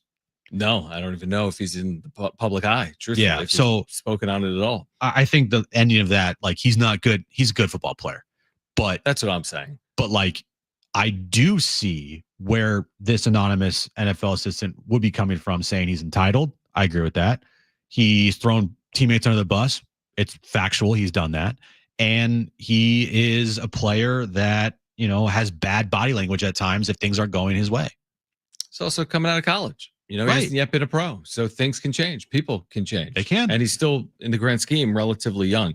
We have an answer, by the way, to the question that was plaguing you for the last 5 weeks that I will share with you on the other side about Wilst. Oh, perfect. I have an answer. I have the answer. The answer? I have the answer and a massive... Don't go anywhere. A massive, massive, massive college athletics story. The update on that on the other side. Will Brinson at 4 p.m., but a massive, massive story developing right now at this very hour. Stay with us.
All right, Jim, why don't you tell our listeners, because you paused the show essentially because of this live read. Nobody wills clients like we do. What's the answer here? So I want to give a thanks to Ken on Thank you, X. He replied and he says, it should be nobody wows clients like they do. It's clearly a typo. He has heard wows their clients like they do on their TV commercials. And I Googled it, and that is their slogan. So you've been saying the slogan wrong. It's not my for the fault. better part of the last year. Did I pull a Ron Burgundy and just Yeah, a read little whatever's bit. given to me? Absolutely, I did. But you know what? I'm with you. Maybe the update people, the reads. I don't know. The total traffic T people need to figure out and make sure their reads are right. You know what the difference is? Ron Burgundy only read "Go Blank Yourself, San Diego" once. He didn't read it every day for 3 5 weeks. months. I read it every day, and there were some days, John. Yeah, not even- you would look at me off. You would turn your mic off and be like, "What does this mean?" I know. Dude, I don't know. There were some days I just wouldn't even read that part. I would just finish it and then just not read the tagline because I didn't know what whilst mean. I didn't even know how to say it at first. I was like, I remember the first time I read it, I got so confused. I just was like, what? I just froze. I don't know. Nobody wows clients like just they write do. down wows because that's going to come up I can't. again. But I mean, put it somewhere. Make a mental All note. right, so I'm going You to know look what I mean? right now. Seriously. Hold on. So I'm looking. No, don't. I'm just looking to see if I have another One of those today. one of those today. I hope you do. So And I hope you go over the top. 35.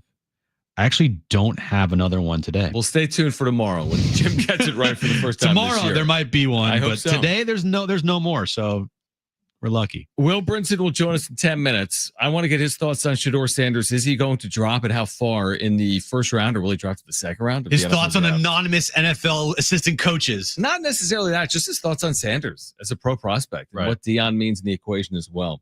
The massive college story that is playing out is that there's this earth-shattering lawsuit that needs to be settled for college athletics to move forward, this House settlement. It ushers in revenue sharing. It's all that anyone talks about around college athletics. It's What? technically been, you can eat your orange, which you literally have over there. Okay. I'll whilst my orange. That's actually hilarious. The judge overseeing this case, this has played out for years, Jim. This is going to usher in this new era where the P4 is going to be sharing $20 million of revenue and quarterbacks are going to be making $3 million in rev share. It's going to be like a mini NFL. Well, this settlement, as of now, has been denied for the following reason by the judge that's in Oakland, California. The 75-year-old retiring female judge, Judge Wilkin, has issued an order related to the settlement saying that they either grandfather in roster limits or she will deny the settlement. So we don't need to get into the nitty-gritty of it. And ultimately, maybe they'll come back the other side and say we're going to grandfather in these roster limits. But this is the settlement that has to pass, because without this settlement, there is no rev share. There is no structure. Everyone complains about the Wild Wild West, right? Oh my gosh, portal. Oh, unlimited NIL. Who will ever get control of it? Well, this to some extent is supposed to get a hold of it. It's called the House settlement. It is a landmark case in the history of college athletics. It goes all the way back to the O'Bannons in the 1990s. Jim, just go eat your orange. I was gonna This say is the problem. hold on. Can I make a point? No, sure. You got the floor. I'm not going to make the point. The problem with you is I can't have this type of conversation with you. You know how many topics I intentionally avoid per day? Now you probably do the same with an NBA topic. Yes. But I can entertain all those topics. You could talk to me right now about Steph and how he changed the game, and I'm happy to talk about it. Oh, for I'm 10 minutes. sorry. I can't talk about house settlements. My bad. It's not about the settlement. It's about what it means for college athletics. You're not like, oh, I can't believe Jim can't talk about the NFL or the NBA. We're talking about house settlements. Honestly, is Darren Smith listening? Because I feel like Darren is the person I need to talk to about this. Then talk to Darren. Can we get Darren in here from 2 to 6 Monday Sure. through Friday? I wish. Because I feel like this is the type of topic that Darren would have a really That good people conversation click their with me radios about. off for? No, but that's not fit. We don't only talk about topics Coming up solely next, based on house rating. settlement talk. It's not house settlement talk, you It idiots. literally is house settlement talk. It's what it means for college athletics, which are heard right here on San Diego Sports 760, whether it's the Aztecs or otherwise. Explain it to me like I'm a 3-year-old. You are a 3-year-old. I can't even explain it to you like you're a 3-year-old because some of it is even above my head. Just be like, this good, this bad. All I'm saying is, if you're waiting for the other shoe to drop in terms of the future of college athletics and what it looks like on the other side of unlimited transfer portal and unlimited NIL, you are waiting for the settlement to be approved. It has not yet been approved. In fact, the judge has said today, either the attorneys grant her wishes or it's denied. And this is like to the, I can't deal with you. I'm sending this segment to Darren. Go ahead. And he will agree with me. Look, I'm sorry that my knowledge on house It's not settlements knowledge. and It's just I can't. college athletic revenue sharing isn't up to your level, John. But That's not why I'm blaming you. but I'm sorry, there's probably not a lot of people out there I that have agree.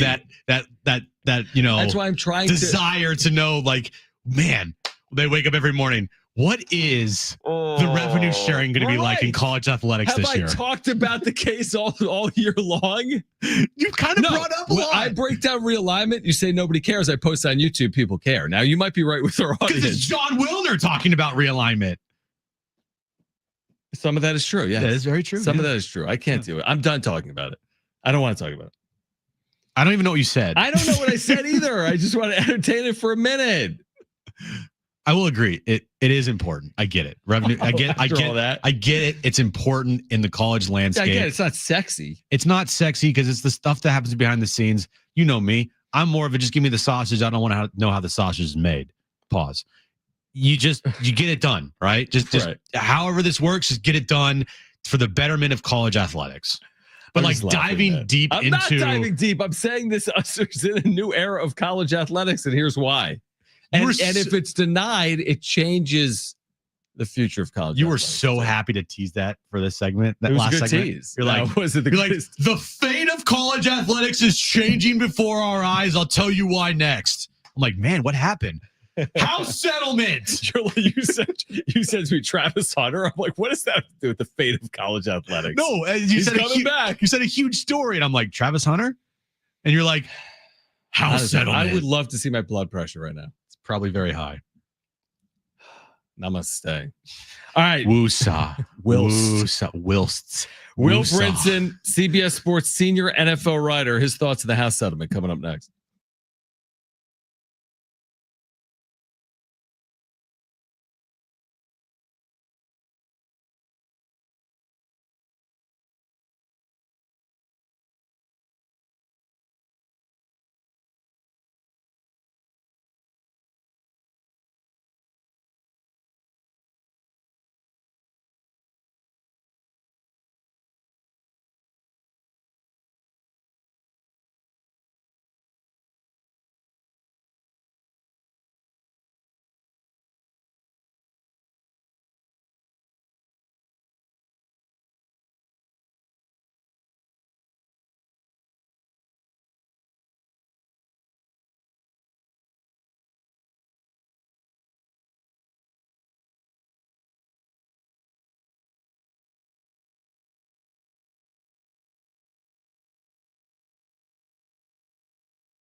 All right, this update's brought to you by Summit Racing Equipment. Padres, they got shut out today in Detroit 6-0. Padres have an off day tomorrow. They face the Tampa Bay Rays for a 3-game series at Petco starting on Friday night. Aztecs news, Magoon Guath, he announced that he is officially returning to the Aztecs next season. He will not be entering the NBA draft. And tonight, NBA playoffs continue. Magic Celtics, they tip off moments from now in Boston. Celtics have a 1-0 game lead there. 1-0 lead in the series. Cavs Heat tip off at 4:30. Rockets Warriors tip off at 6:30. It's Car Care Month, and Summit Racing has what you need for bumper to bumper care. Revive the interior, exterior, underhood, and more. Shop summitracing.com. Use promo code radio for $10 off an order of $100 or more. Exclusions to apply. Offer ends 5/4/25.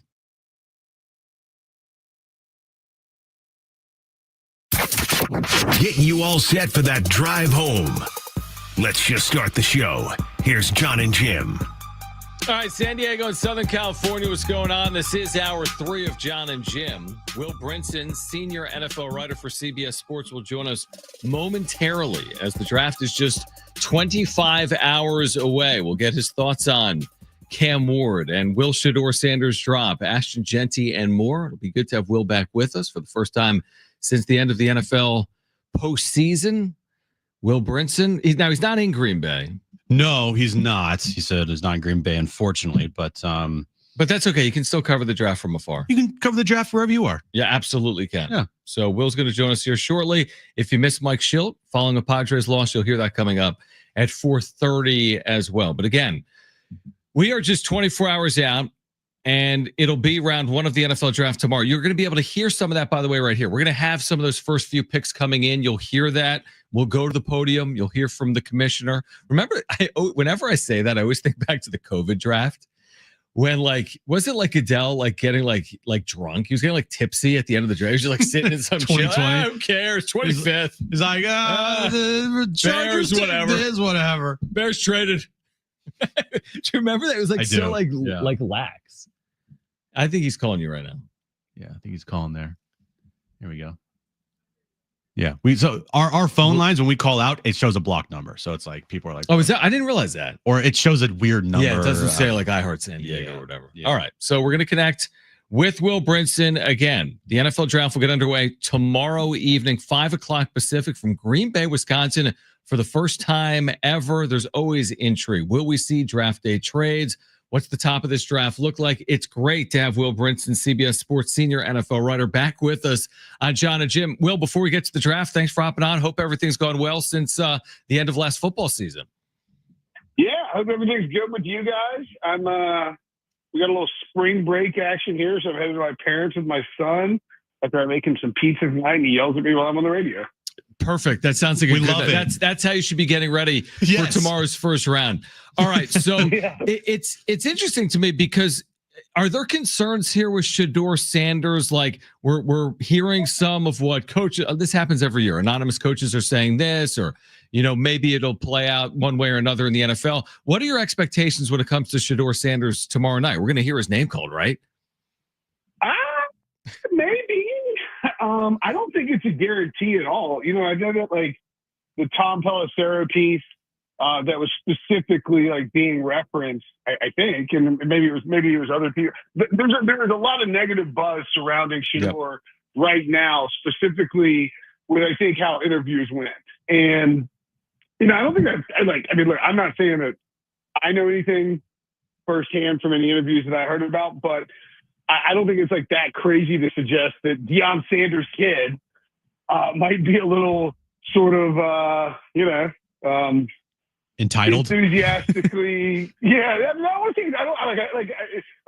Enthusiastic. I don't know what the phrase would be, but that he would have confidence coming into an interview, right? And so I it's weird. I don't think I like Jackson Dart better than Shador. I bet Shador's over on a draft prop today after it moved. It was 8.5 and fell to 21.5.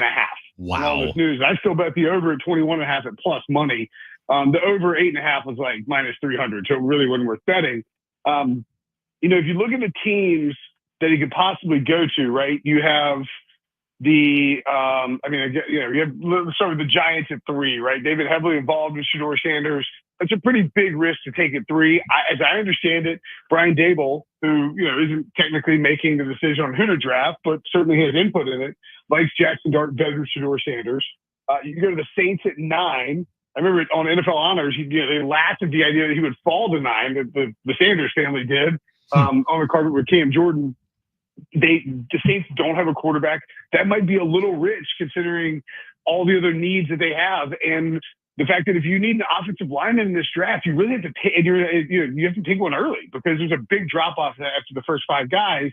You start to work your way down the list, and there's just not a lot of landing spots. Now we can come back with the old, hey, just trade back into the first round and grab him and get that 5th-year option. And that's great. That's also really expensive. And it's very possible he just falls to you at the top of the 2nd round. So I think he has a draft day slide, and I wouldn't be shocked if he taken around for the 2nd day.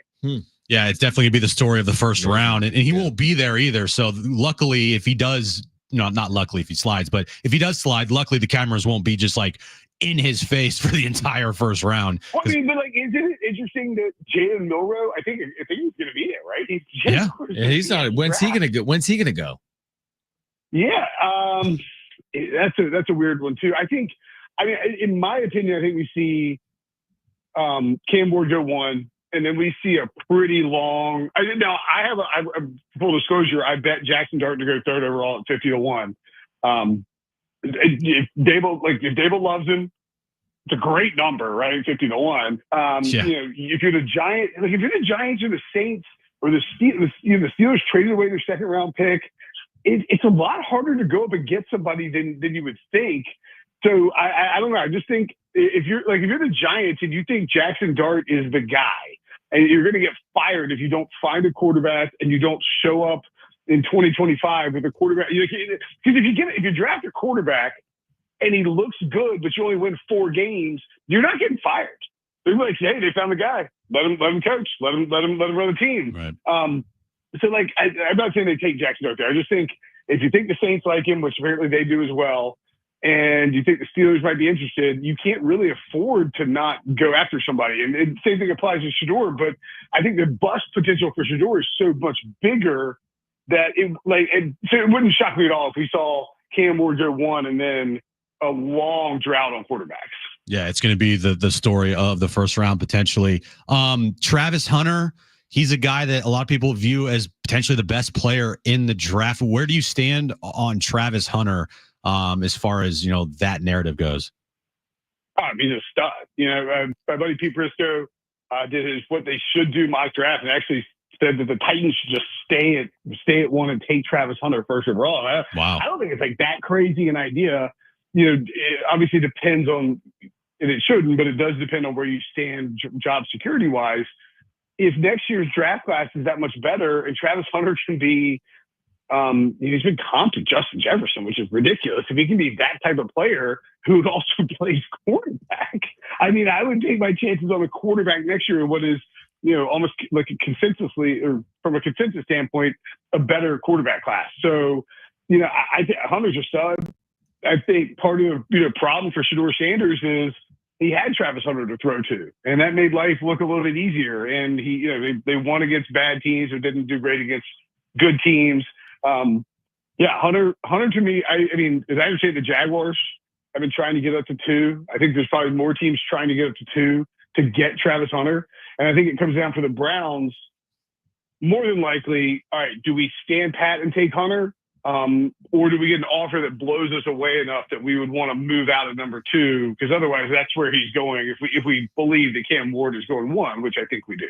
And it feels like, these teams, whoever takes Travis Hunter, they're going to have to be okay with, having him go both ways, because that's what he wants to do. He has expressed that he wants to go both ways. Do you think that is going to work in the NFL in today's climate? I'm a little hesitant on it just because it's, you're not playing, were they I don't even know what league Colorado's in. Were they Big 12? Big 12, yeah. Big 12, yeah. I mean, like, They'll be in like Well, he the played Big in 10 both, next but to year, your point, probably. Travis Hunter played in the Pac-12 and the Big 12 the last 2 years. yeah, exactly. I mean, I think what happens is you come into it with an open mind. You don't pigeonhole him into whether he's going to be a wide receiver or cornerback. If he wants to try to do both, great. But then if he goes out there and he looks like he's going to be a top 10 wide receiver in the NFL from Jump Street, you're like, look, dude, I mean, Yeah. this is good for you and it's good for us. So just go be a wide receiver. I would guess that's ultimately what happens, and he just ends up playing wide receiver. But certainly talented enough to do both. And, I mean, you have to kind of be creative as a coaching staff. You want a coaching staff that knows what they're doing in terms of usage. You can't have him like, I like the Giants coaching staff, but you look at, Malik Neighbors taking hospital balls if Malik Neighbors is a cornerback as well, and he's out there just getting drilled play after play after play because of the offensive design and the throws from your quarterback, you can't expect that guy to just roll out to the other side of the ball on the next, after the series ends and play cornerback. So I think you have to be a little, if you're going to do both ways, you got to be a little creative on offense. No doubt about it. Yeah, because you got to keep him available, obviously. And he missed a lot of time 2 years ago. Will Brinson, CBS Sports senior NFL writer, with us right now on Jon and Jim. Round 1 is tomorrow. Is there any question in your mind who the best defensive player in the draft is? Is it Penn State's Abdul Carter? Yeah, I think it's Abdul Carter. And honestly, I think this is not like some unique take that I got, but I think it's what makes the draft really interesting is you have 3 guys, Cam Ward, and only because he's a quarterback and he's the best quarterback and the Titans like him. You have Travis Hunter, and then you have Abdul Carter, right? And those are the top 3 guys. It's weird with the Giants, and again, with the Jackson Dart stuff, the Giants have invested a lot already in the defensive line. Yeah, you could go just lean into his strength and try to attack that way. And there's at least some injury issues with Carter, I think. But those are the top 3 guys when you add in the positional value. And after that, it is wide open. But yeah, Carter's a freak. And if he, somehow the Giants did something weird, or the Browns traded, I guess the Browns traded out and somebody's coming up for Hunter. But if the Giants did something weird or unexpected at 3, it would cause a pretty big shift in things, because at that point, the consensus and the market, markets have aligned on this, that the Patriots and all the buzz you hear is that the Patriots Will Campbell's their guy. They're gonna draft an offensive lineman. Not a surprise with Braves in town and how he, the Titans got built, even though he didn't draft, Lewan and Conklin with those first round picks. But I would think that that's really how the draft could get totally shook up, is if the Giants did something different. Otherwise, if you're New York and you can't move out of 3, which seems like it's going to be tough to do because of the price, you have to basically decide, all right, do we love a quarterback enough to take him here? Or, because they, by all accounts, I think Diana Rossini reported they called the Titans a bunch of times, trying to trade up to 1 to get Cam Ward.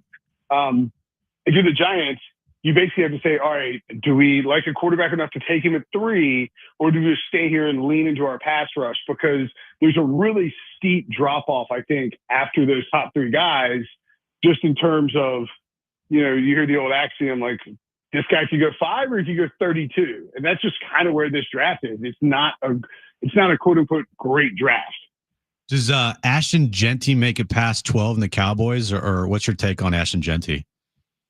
Well, I don't know if you saw what happened in the last 24 hours with the rumor mill and the markets and everything. And, I've heard some, fairly reliable chatter as well. The Jaguars at 5 are a possibility. Now, there's also a possibility that the Jaguars and the Bears work some kind of trade where the Jaguars go to 10, take Tez McMillan, the Arizona State wide receiver, and the Bears come up to 5 and grab Genty. I think Genty is going to go higher than, even though he's a really good running back. Like, we have this case like Bijan Robinson, Jahmyr Gibbs. I think we've kind of swung the pendulum back. In addition, we talked about it all season last year, right, guys? Derrick Henry, Barkley. Saquon Barkley, Josh Jacobs. Those guys did so well in their new landing spots that I think it's sort of back to being okay to take a running back earlier. And that is especially true if You have a running back like Ginty, who is just unbelievably talented, explosive, can catch the ball in the backfield, good blocker. I think he's, I mean, like, I don't want to say he's like a lock to be a top 10 pick, but I think it's a pretty close to a lock. And it's partially in part and parcel because of how this draft class sets up, where it's like, okay, if you need, if you're at 6 or 7 or 5 even, and you need an offensive playmaker, well, you might not be in love with, we don't have the Marvin Harrison, Malik Neighbors, Brian Thomas, the guys in this draft like that we feel really comfortable with at the top of the board at the wide receiver position. So I don't know. Go ahead and grab yourself a running back. And I think that will push him up inside the top 10. I don't think the Cowboys will have a look at him unless they trade up. And I would say he's from Jacksonville. It's always something to consider. I feel like it's always like Penn State guys always end up with like the New York Giants. It's in the area. And he's minus 150 to go 5th overall right now. So there's more than just smoke. Yeah, it's interesting. Absolutely. Well, we're looking forward to it. We appreciate you taking time. Again, the NFL draft will get underway tomorrow night. Enjoy spring break. Enjoy the pizza. Yes. And let's do it again soon. All right. All right, boys. Talk to you soon. Great stuff. Thanks, Will Will. Brinson, CBS Sports senior NFL writer. Let's react to what he said on the other side. A lot of good stuff in there. If you missed Mike Shildt postgame, Padres fall in Detroit. We'll share that with you coming up as well. Jon and Jim.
right, San Diego Sports 760 has 13 chances to win $1,000 every weekday with the Bonus Bucks giveaway.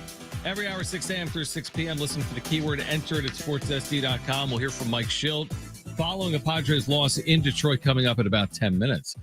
So it's now like officially official. We should be on stock drop watch, draft drop watch for Shedeur Sanders, as Will Brinson just told us. Say that 3 times fast. I won't. But Okay. Sanders, as recently as yesterday, the over-under on where he would be selected was 8.5 in the draft. And as recently as today, according to Will, is now 21.5 in the first round. And the way he answered my first question of like, he's going to hear his name called tomorrow. He's like, well, I don't know about that one. So that to me really is shocking. Like I'm shocked. I thought heading into tomorrow that Shedeur Sanders was a top 10 pick. Yeah, and you know the Travis Hunter as the best player in the draft talk.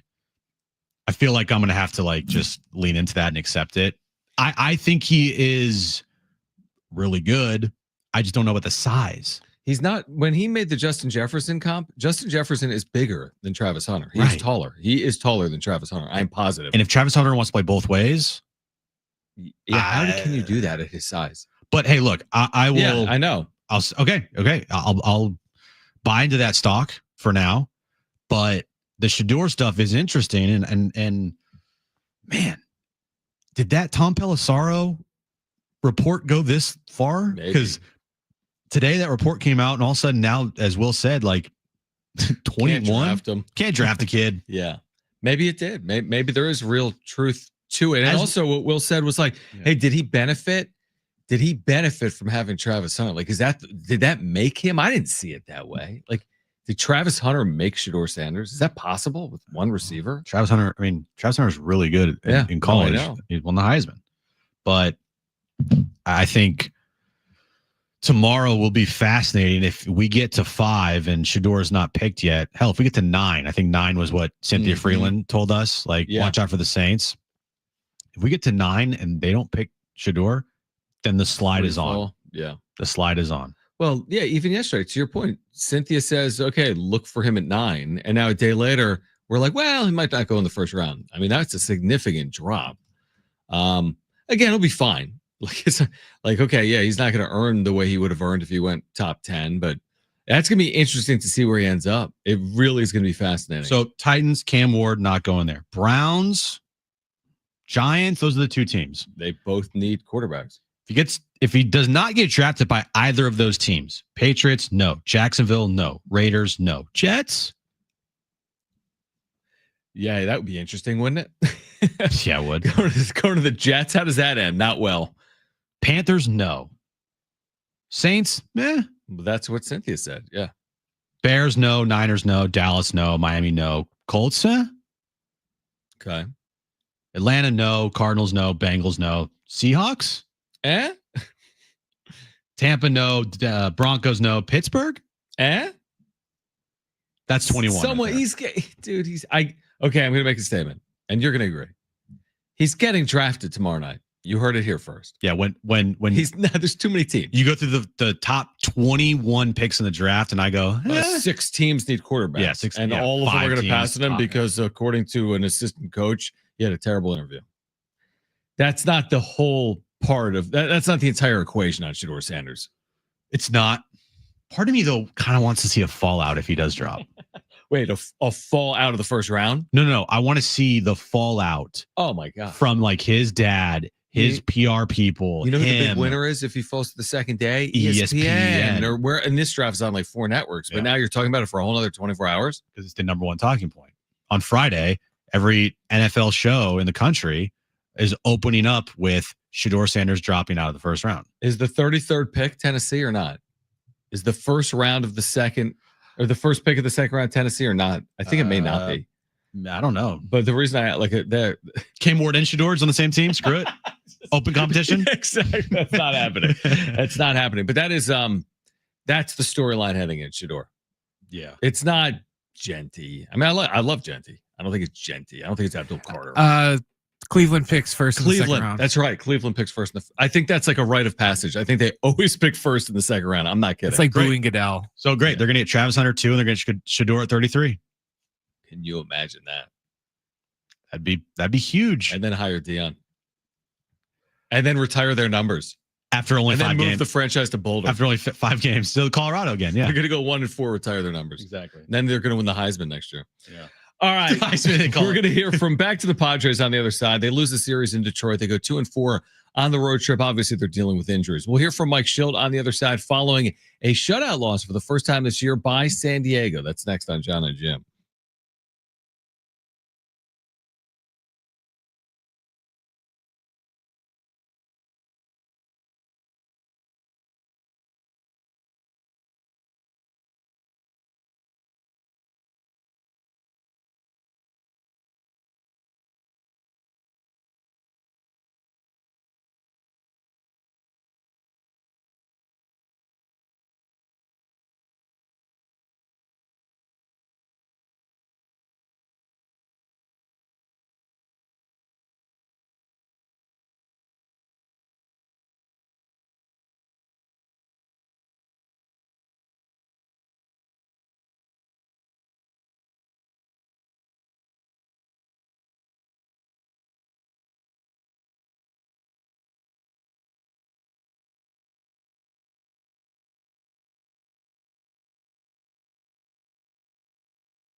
All right, this update's brought to you by Summit Racing Equipment. Padres got shut out today, 6-0 by the Tigers. They had a 2-4 road trip. They have an off day tomorrow before they start a 3-game series with the Tampa Bay Rays back here at Petco Park. NBA playoff action underway. Celtics leading the Magic 20-19 with 1:41 left in the first quarter there. Jason Tatum is out for the Celtics with a wrist injury. Cavs Heat tip off moments from now in Cleveland for game 2, and then game 2 between the Rockets and the Warriors tonight at 6:30 in Houston. And Magoon Gwath, he announced today that he will officially be returning to the Aztecs. He will not be entering the NBA draft.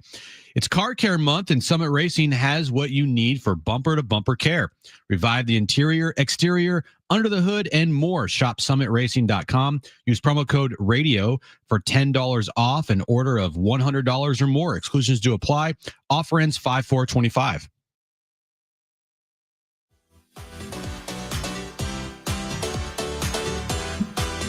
Did we get any update as to why Luis Campusano was scratched today in a AAA game? Because he was. Jon and Jim, San Diego Sports 760. We'll hear from Mike Shildt. I'm looking at this box score right now, and yeah, I mean, we've talked about what he's done offensively. He's been great in AAA. He was scratched today. Campusano, the reason. Call it to the big leagues, John. I don't know. I don't know. I asked because I don't know. By the way, Stephen Kolek today in AAA, 5 innings, 2 runs. He had struggled earlier this year, but it's again, Kyle Hart's not to blame here today, and Randy Vasquez isn't to blame for anything really. He didn't pitch well this week, but he's pitched well overall. Kyle Hart pitched well enough today. Definitely 4 1/3, only 2 earned runs allowed, 6 strikeouts, 1 walk. Could have been way worse. 2 solo home runs. Yep. And was in crazy trouble in the first inning. Bases loaded, 1 out. Niebla comes out, strikeout. Yep. But you're right. So, I mean, it's not on Hart. I'm just curious about Campy in general. They're dealing with so many position player injuries. Yeah. And he's hitting, and we've talked about this. I have no idea. Maybe there's a reason. Maybe he's sick. Maybe I have no idea. And their bullpen today actually looked like hittable. Yeah, very hittable. For the first time. Looked mortal. Yeah, Morihone, Matsui. Both giving up 2 runs there. Morihone did not have a good outing today. 3 hits, 2 runs there. There's an inevitability to that. You're not going to have your bullpen go a full year and be invincible. That's impossible. And Morihone and Matsui have had really good seasons, but let's be real, they're also not the A team. Correct. That's not your 7th, 8th, 9th inning guys traditionally. It's Estrada, Adams, Suarez. Mm-hmm. That's your 7, 8, 9. Yep. And Morihone and Matsui are kind of like your 6th guys. Like the bridge to the 7, 8, 9. Yeah, are those guys, and they have been good. And really so good. has Wandy Peralta. Everyone's been good enough. Yeah. And today wasn't perfect. It'll happen. They get shut out for the first time all year, and they've shut opponents out 7 times. All right. So Mike Shildt did catch up with the media this afternoon. Padres lose 6-0 today in Detroit. They lose the series 2-1. They're coming home to face Tampa on Friday. Here's Mike Shildt. I mean, no history with him really. But gosh, he threw the ball exceptionally well. I mean, everything right there at the bottom, late on the plate, under on the plate, on. Worked the corners pretty well. So I thought he was tremendous. And now we're 25 games into this season. You guys have had a trying trip and a trying period. Then this would be maybe the first game you'd say, oh, that sometimes didn't look characteristic. What does that say about your team? I'm not sure I'd interpret that question. I understand it. You guys didn't look like yourself for parts of the game today. You've never gone 4 innings without a base runner. You were a lot of quick at bats. But the point being, for 24 games, that hadn't really happened. Which tells you how impressive and how daggum hard it is in this game to do that. Mm-hmm. That's what it tells you. Okay. It speaks to how impressive that is to go that long without what you just mentioned. That happens pretty normally in a 3-game span. What did you think of Kyle Hart today? I thought he settled in. Torres got him, bases loaded, was able to, get a couple punch outs, settle in, get into the 5th, give us a chance. So, Rocky early, righted the ship, had Jacob ready. They're going to go if we bring Jacob in for Malloy to Carpenter more than likely. And so, Malloy got him, but he gave us more than a chance to win a baseball game. The plays what he's done with his glove. I mean, obviously he had 2 hits today, but some of the plays he's made, what does he bring? What a valuable guy on this club, great pickup. Clearly a winning player, been in the league a long time, helps you beat the other team in a lot of different ways. Great at bats, you're alluding to. Defense is elite, regardless of where you put him. Energy's good. Baseball IQ is legitimately off the charts. Does some things in the game, sees the game really well that, don't show up in the box score, but show up in the box score and the results. So he's a really good player. They've had a series of games without all the lefty bats that you normally have in there. How has that kind of affected the balance? How have you seen that kind of in terms of like who you have available off the bench and those kinds of things? Yeah, I mean, it's just we're very thrilled with the group we got. You know, they've been giving us everything they got, been competing well. You know, so yeah, it's a little bit more right-handed balanced lineup. You know, but that's what we have, and so guys we feel good about the at-bats we're getting and how to play the game relative to the situation. You know, we look to hit and run when we can or get a bunt down and, you know, be able to push. But, you know, like hit through the ball good today. I don't know, right, left, in between. I don't know if it mattered a whole lot with the way that young man threw the baseball. He did a nice job. Okay. It's one game and they're 17-8. And they did face a pitcher in Reese Olson who threw 71 pitches in 7 innings. I don't care. Very efficient. I mean, you face a AAA lineup, that would be pretty good. For 71 pitches, 10 pitches per inning, he had a million swings and misses today. A ton of them. Listening to it back again, I gotta see it because I you need to see it. Did he just like stare a hole through Kevin?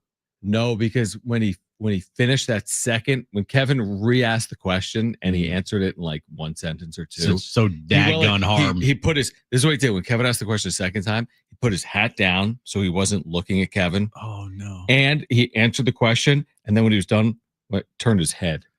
So daggone like, I'm hard. not taking another question for you. Daggone or whatever. Daggone hard. Daggone. Something like that. Kevin actually was trying to elicit. He was trying to say, hey, I credit your team that for the first time in 25 games, your offense didn't come to life. What does that say about your team? How good they've been. But the way it was phrased and the way Shildt took it, it didn't end up perfectly. Nope, did not. Right. Yeah. I like how Jose Iglesias has baseball IQ legitimately off the charts. Legitimately is what he said. Like legitimately off the charts. That is one depth piece that came along late that is absolutely providing value and probably will all year. And honestly, probably provides the same or maybe at times even better production than Jake Cronenworth. Yeah, exactly. I mean, that's a real nice, savvy, impactful move. You know, I don't know what it's going to mean in terms of wins and losses at the end of the year, but the guy just hits for average. He's not going to hit for power. He's not going to give you 17 to 20 home runs like Jake could give this team. Right. But you're right. He's going to hit around 300. He's going to have an OPS in the mid 700s. Yeah. And that's what you're going to get from him. And you're also going to get really good defense as well. Say, good defender. Yeah, no, I like Iglesias. We liked the signing when it happened. And love the signing. Yeah, and again, whatever he hit last year was incredible. And he hit 337 and 400 against lefties. Yep. So, only 270 at bats, so not a lot overall last year. Yeah. Right? But no, he's an asset, and I don't think they plan on him. Obviously, he's not going to be an everyday guy. I think when they're fully healthy, but he can really help them. But beyond that, their depth is tested. Ornelas is young. When he comes to Petco, he's seeking his first major league hit. Right. So, and he's young. And Oscar Gonzalez has had some time in the big leagues, but again, you're asking him to be someone he's not, which is an everyday player right now. Tyler Wade's not an everyday center fielder. That goes without saying.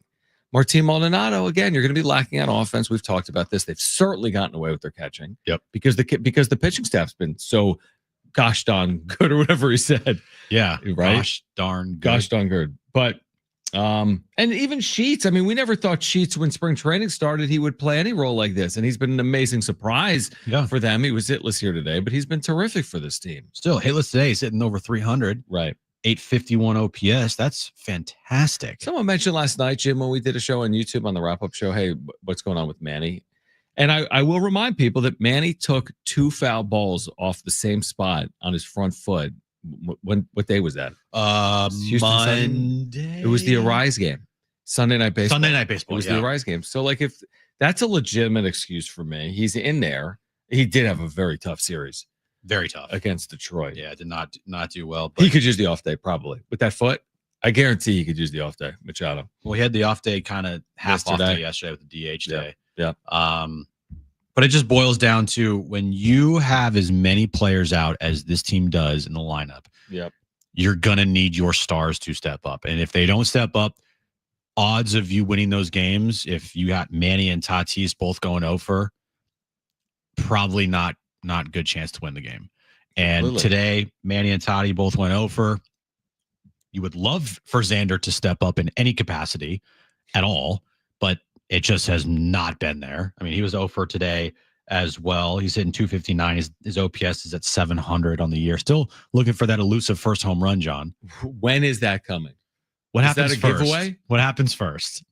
What the sun runs out of energy? Yeah, the asteroid hits or Xander hits his Meteor? first home run. No, and of course we kid. He will homer. I mean, last year I said this today to you in a text. I'm like, he's pacing to have 32 RBIs. And I mean, I know he's gonna have more than that. But then again, he drove in 58 in a full season here in 2023 and 44 last year when he was hurt. I don't know what to say about Xander. We've said all we can right now about Xander. I'm if he doesn't homer on this homestand, it's cash consideration time. If he doesn't, time to get rid of him. I'm kidding. Well, if I'm looking at his April last year, John. Okay. So this year right now, Xander is hitting 259 with a 700 OPS, no home runs, 8 doubles. Yeah, that's good. 5 RBI. Last year in April, Mm-hmm. ooh, it was yucky.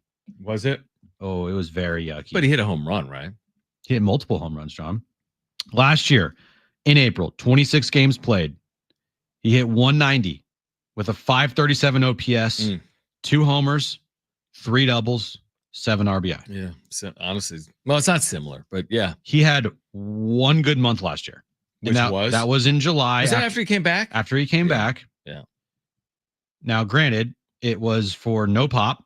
He had 1 homer, 6 RBI. He did have 4 doubles and a triple. So that's good. In 13 games, only 53 at bats.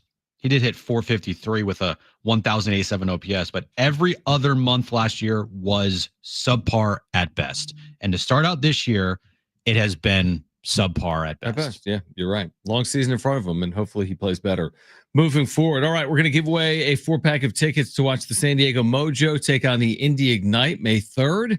That's at Viejas Arena. San Diego's Major League Volleyball team. Do not call now. We'll tell you how to win those on the other side. We're here until 6, the latest on the Padres, and also the return of Magoon Guath to the Mesa for the upcoming season. That's ahead on Jon and Jim.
All right, tonight, 6 p.m., San Diego Sports 760 as SDFC Midweek Live. You're going to hear from head coach Mikey Vars, as well as interviews with players and coaches. Find out the latest club and MLS information. This is hosted by Darren Smith, SDFC Midweek Live every Wednesday at 6 on your home for SDFC San Diego Sports 760. We'll give away these San Diego Mojo tickets coming up this segment. So we'll let you know when to call. Do not call now. This is the San Diego Mojo, San Diego's Major League Volleyball team at Viejas Arena May 3rd. You'll have a chance to win those tickets coming up later this segment. We do have, again, the latest on Magoon Guath, what that means for San Diego State men's basketball. We'll talk about that coming up in the 5 o'clock hour. But speaking of SDFC, back in action Saturday here. It starts a stretch of 5 of their next 6 matches at home. They have struggled here recently on the road. They're still well positioned. It's still very early in the year. They're in either, I think, 5th or 6th right now in the West. They've only played 9 of 34 matches and now 5 of 6 at home. So now you can hopefully do the work you were doing earlier. Like if you could just fast forward here and win 3 of your next 5 home matches and maybe tie 1 or 2 of those, you know, that's 10, 11 points right there in your next 6 matches. So like this is all in front of them. They have opportunities beginning this weekend against Salt Lake. Yeah. So this is a microphone. Oh, it is? But it's only on when the button is on. Oh, dude, I didn't know that. Similar to your car. Oh. So when you sit in it You have to without turn the the keys. key. Yeah, exactly. Got it. Yeah. My bad. I'm sorry. I'm kidding. Taking advantage of playing at home is what this team is going to have to do. Luckily, they've been a really good home team this year. What's the record at home? They are undefeated at home. But what's the record? Wins and ties. Well, I can look it up. You can look it up. I don't, off the top of my head, I don't have it. That's great. I know. Where do they? They're good at home, is what you're saying. 2 wins, 2 draws. Okay. I think Their first match was a draw, Yes. scoreless. Was there another draw in there? They had a couple of matches where they scored 3 goals in the first half and won. against LAFC, and then I want to say against Seattle. Okay, I have it. They scoreless draw, 1-1 draw against Columbus. Yeah, so they're 2 wins, 2 draws. 3-2 win and 3-0 win. Yeah, 2 wins, 2 draws. 8 points in 4 matches. Very good. Yeah. And you keep that, you keep up that pace, you're going to be looking real good towards the end of the year. Yeah, that would be 10 points in the next 5 home matches, and they have 5 of 6 at home. Yeah, and that would be really good. Mm-hmm. Programming note. This is a big announcement, John. Okay. I don't even know if you know this yet. You tell me what it is, and then I'll tell you if I know. You're going to want to be listening to the show on Friday. Why, you ask? We have a pair of tickets to SDFC versus Real Salt Lake this Saturday that we are giving away on Friday. So we're giving those away on Friday for Saturday's match. Correct. You know how I know that? You told me. But you didn't bring it up at all. Yeah, because you told me it's Friday. Well, today's Wednesday. We don't typically forward promote giveaways by 2 days. I was told to forward promote it. You didn't tell me that. That's what I just said, that you don't even know this. That's true. Okay. So we'll give away a pair of tickets, Snapdragon Stadium, Salt Lake, San Diego FC on Friday's show from 2 to 6. Oh, yeah. You're going to want to be listening to maybe Friday's we'll show. Qualify some listeners throughout the course of the day, and then one of you is going to win a pair of tickets. Absolutely. Friday's show is a must listen if like you that. want to go to SDFC's match No, I'm glad you told me on that. Saturday at 4:30 here at Snapdragon Stadium. I like that too. A little bit of that late afternoon day game. Wait a second. Sun will be setting. Yeah. Okay. So that's Saturday. Wait a second. What? I was gonna say I was confusing myself. Like, wait, 4:30, but yeah, 4:30. That's cool. That's good. It's very cool. First midday home match. Yeah, Sun. We'll set at some point, and maybe not, because the match is only about 2.5 hours long. We're like Will Brinson. Willie. What time is sunset in San Diego right now? You're like right. 7-ish. 7:25. No, the sun's not going to be down. Ooh. Because that'll be over by what? 6:30, 6:40. Yeah. 4:30 start. About 6:40ish. Yeah. Okay. Okay, I like it. Yeah. Can't wait till all the people say, I can't believe they don't have any. Oh, yeah, it's going to be overhangs. tough. 64. Oh, it's going to be tough to go out in the sun. Man, it's 64 degrees. Has anyone ever been outside in 64? Where's the shade? It's going to be 64 and partly cloudy. That's going to be tough. That's Those really conditions. Are they going to stop the match every 10 minutes for water breaks because it's 64? They might. They may have to stop that Might match. do that, In that kind of condition? you want to be very careful That's when tough. those are the conditions Yeah. that you're dealing with. That's going to be tough. a lot of water bottles on hand. Yeah. Okay. So Saturday against Salt Lake, we have tickets to give away. Correct. So be listening on Friday afternoon. Again, we'll continue to promote that Friday will be a special day if you want to go to the game on Saturday, where we have a pair of tickets to SDFC against Real Salt Now, Lake. let me ask you this, and I'll just look it up. Yeah, here's the deal. This is must win because I'm going must win. Yeah, must win. I'll tell you why. Salt Lake's 3-6, and you're getting them at home. Oh, must win. And didn't they lose at Salt Lake? They, I want to say yes. I think that's accurate. So they're -6 goal differential. Yeah, you got to beat Salt Lake on Saturday. It was Right? one. No, they won at Salt Lake, John. Okay, just kidding. They won 3-1. It was Okay, actually perfect. it was a game where they went down 1-0. I remember because this was senior Yeah. night for the Aztecs. They went Oh. down 1-0, and then second half they just put it on. Yeah. They scored in the final moments of the first half to go into halftime 1-1, and then putting up 2 goals in stoppage time at Yeah. Real Salt Lake. Remember that? Anders Dreyer? That was kind of, because I think it was senior night. But yeah, I do. I'm serious. I do. Yep. But the next two against Salt Lake, who's 3-6, Dallas at home, they're 3-3 must wins. I don't know if that's accurate or not. But again, when you start looking at like jockeying for positioning in the West, you want to give yourself some wiggle room. So you win some of these matches at home, you give yourself some wiggle room down the second half of the season. So because you gave me crap all year for going to an Aztec game, are you ever going to go to an SDFC game? Well, first of all, you didn't even go to an Aztec game. I did, You went with Aaron. but that's still going. Aaron wanted to go. I forced her to go. Okay. Yes, I'm going to go. They've played like 3 matches, and 2 of them were during Aztec games. They've played 4 matches. Exactly. So they've played 4 matches. The Aztecs played 20 games last year. No, Okay. well, 17 probably. Maybe like 15. I think only like one time there was an Aztec game during an SDFC home match. That's incorrect. One time I was in Palm Springs. That's What am I going to? Are you? Hey, Kristen and Jones, we're not going to go to Palm Springs. yes. Put your foot down. Be a man. I'm going to get there. It's a fun atmosphere. You don't have to tell me about the atmosphere. Because I love Snapdragon. I know. Just letting you So I'll know. be there. Okay. Not this Saturday though. Soft. I forget why.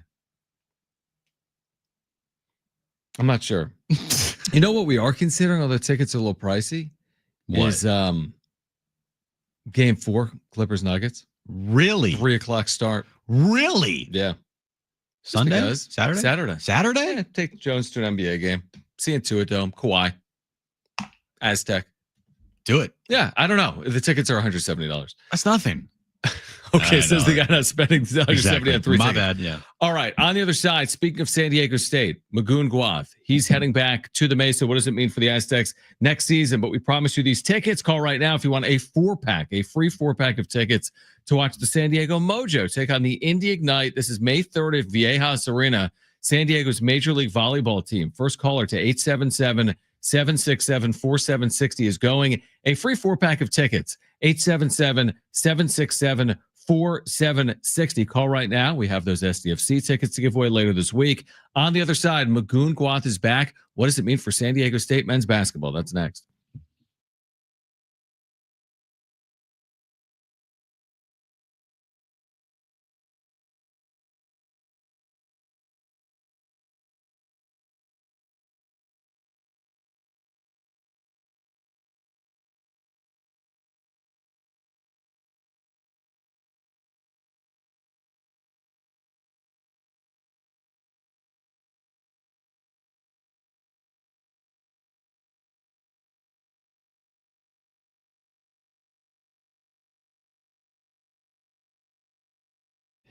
Hey guys, it is Jon and Jim for the all-new Jamul Casino and Resort, the Players Place, and you can join them one more time in April for Monday Night Live. You've got a chance to win big.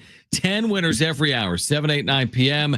Earn entries all month and get 2 times the entries on Wednesdays with at least $500 cash for all winners and a chance to win up to $25,000 cash. It's a promotion you're not going to want to miss. It's that time of the year again, John. Jamul Casino is in the Union Tribune's San Diego's Best Awards. You just have to go and make your voice be heard. Humboldt Casino would love your vote for Best Local Casino, Best Sports Bar, Best Nightclub, and more. Visit HumboldtCasino.com to vote today. You will absolutely love, trust us, the endless dining. It's going on 5 nights a week. It's gotten better over Tony Gwynn's in there as well. They've gone over the top. Crab, shrimp, dynamite salmon, and more. Plus, don't miss the carving station for those who like a little turf with their surf at the all-new Humboldt Casino and Resort, the Players' Place.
This update's brought to you by Summit Racing Equipment. Padres, they got shut out today in the final game of the series with the Tigers. They went 2-4 on the road trip. They have an off day tomorrow before they start a quick 5-game homestand. First up, the Tampa Bay Rays for a 3-game series starting on Friday night down at Petco Park. Moving on to NBA action, playoff action, Celtics and Magic game 2. There's a 3:35 left in the first half. Celtics have a 43-35 lead. Jason Tatum, he is not playing tonight due to a wrist injury. And Cavs and Heat are underway. 3:42 left in the first quarter. Heat have a 16-14 lead over the Cavs. And then the Rockets and Warriors tip off at 6:30 for game 2 there. And Magoon Guath, he announced today that he's officially returning to the Aztecs. He will not be entering the NBA draft. It's Car Care Month, and Summit Racing has what you need for bumper-to-bumper care. Revive the interior, exterior, underhood, and more. Shop summitracing.com. Use promo code RADIO for $10 off. An order of $100 or more. Exclusions do apply. Offer ends 5/4/25. Getting you all set for that drive home. Let's just start the show. Here's Jon and Jim. All right, San Diego and Southern California, what's going on? This is the final hour of Jon and Jim. We are here until 6. We're reacting to the Padres falling in their final game of a series in Detroit. They lose that series 2-1. Tigers won today 6-0. We're also reacting to the news that Magoon Guath, San Diego State's talented two-way center, who really burst onto the scene last year in his first college season, has withdrawn from NBA draft consideration. He will return to the Mesa in 2025-26. And this is obviously significant. You could argue it is the key piece for the Aztecs, who have a lot of key pieces, whether that's a Reese Waters, who missed last year due to a foot injury, or Miles Bird. We'll wait on Bird now to see if he returns next season, because he is NBA draft eligible and he has put his name in that NBA draft process. But Magoon is a big part of this equation for the Aztecs here in 2025. I turned your mic on. I was going to turn it on. it was the key piece, right? You know, if this team has goals and aspirations of what we think they have, like you needed to have Magoon Guath return. Mm-hmm. Without Magoon, I still think they could have been a good basketball team for sure. Definitely. But the ceiling with Magoon is much higher. No question about it. You have Magoon back. It feels like, you know, you have the necessary pieces that you were looking for. And they were a different team when Magoon got hurt last year at the end of the season. They were. You're right. I think there were 6 games in the regular season, maybe into the Mountain West tournament, maybe 6 or 7 games. Mm-hmm. And I want to say maybe they were 3-3 over a 6-game stretch, kind of heading into the NCAA tournament. Not bad losses, but they're kind of holding on a little bit there, as to be expected. It's like we've talked about the Padres. Hey, they're without Jackson Merrill and Luis Ariz. Yeah, it's going to matter. Yeah. And now it is starting to matter. And there was like that 8-game stretch. You'd have to like find it. There was a stretch where Magoon got going and was fully confident and hitting the 3 ball and showing off his mid-range game and blocking 3-4 shots a game. Like, he had an amazing 8-game stretch in there. You can only imagine the jump he's capable of taking, right? Just another year of experience, older, putting on weight, just his sheer abilities speak for themselves. He shot 38% from 3 as a 7-footer in his first college year. Jaden Ledee never hit a 3 until his 5th college year, I think. And Jaden Ledee was an amazing college player that's now playing professionally. So his skill set's just so unique. It is so, what would Shildt say? So gosh darn. What did he say today? Gosh darn. I don't even know what he said. Like, it's like doggone. Galdarn. What do you say? Galdarn. Galdarn. Play the Shildt. Play it again. Do you have to find it? See if you can find him saying what he said today. I think it was like doggone. Doggone Like good. very like old school. Yeah, because he didn't want to curse, so he used some, like slang. Yeah, like gosh darn. Gosh darn good. Yeah. Doggone good. Yeah, exactly. What Something. were we talking about? Something along those lines. Magoon Guath. What were we saying now? Is gosh darn good, maybe? All I can think about right now is what Schulte said. I So think I he says completely don't daggone. know what we're saying. Yeah. Daggone? We're gonna hear it, but I can't. Daggone good. I mean, he didn't curse. So I think he's gonna play it. Okay. Well, whatever. I don't even know where we were going with that, but we were going. Here it is. Which tells you how impressive and how daggum hard it is. Daggum. Daggum hard. Daggum. It's a Phillip Rivers. It is. Daggum. And Schilte's from the South. Oh, yeah. Yeah. Yep. Maybe North or South. Daggum. Yeah. I don't know what I was saying other than, I know. Well, I'll say this. It's daggum hard to hit 38% of your threes when you're 7 feet tall. And it's daggum hard to lead the nation in block percentage as a team without Magoon Guath. They led the nation in percentage of 2-point shot attempts blocked because of Magoon Guath. Is that good? Yeah, I forget what the number was. It was something crazy, like 20. I'm making it up now, but it was over 20% of 2-point shot attempts against the Aztecs, I think, were blocked last year. Now, it's not only Magoon. Miles Bird was terrific. But changing the shot, you don't have to always have a block. Yeah, the shot altering. Yeah, altering shots. That is such a huge key defensively. I'm sure, they probably keep tallies of like altering shots as well. Absolutely. Like, how many shots did you alter this game along with blocks? I'm sure Magoon would be off the chart for that. No doubt. Like, okay, here's the stretch I'm talking about, Jim. They're like, yeah, he was 15, incredible. 13 and 2. Like, what? 24 and 7. 14, 11 and 4. 15, 10 and 2.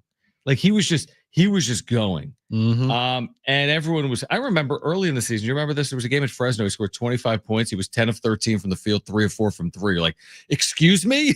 It's like his 6th college game. It was like Wemby, but better. Yeah, it was like Kawhi the other night in Denver. It was where he made every shot. He had some incredible jump off the page type of moments where you couldn't help but say to yourself, could this kid be like potentially a Mountain West Conference Player of the Year? Like if he stays like next year?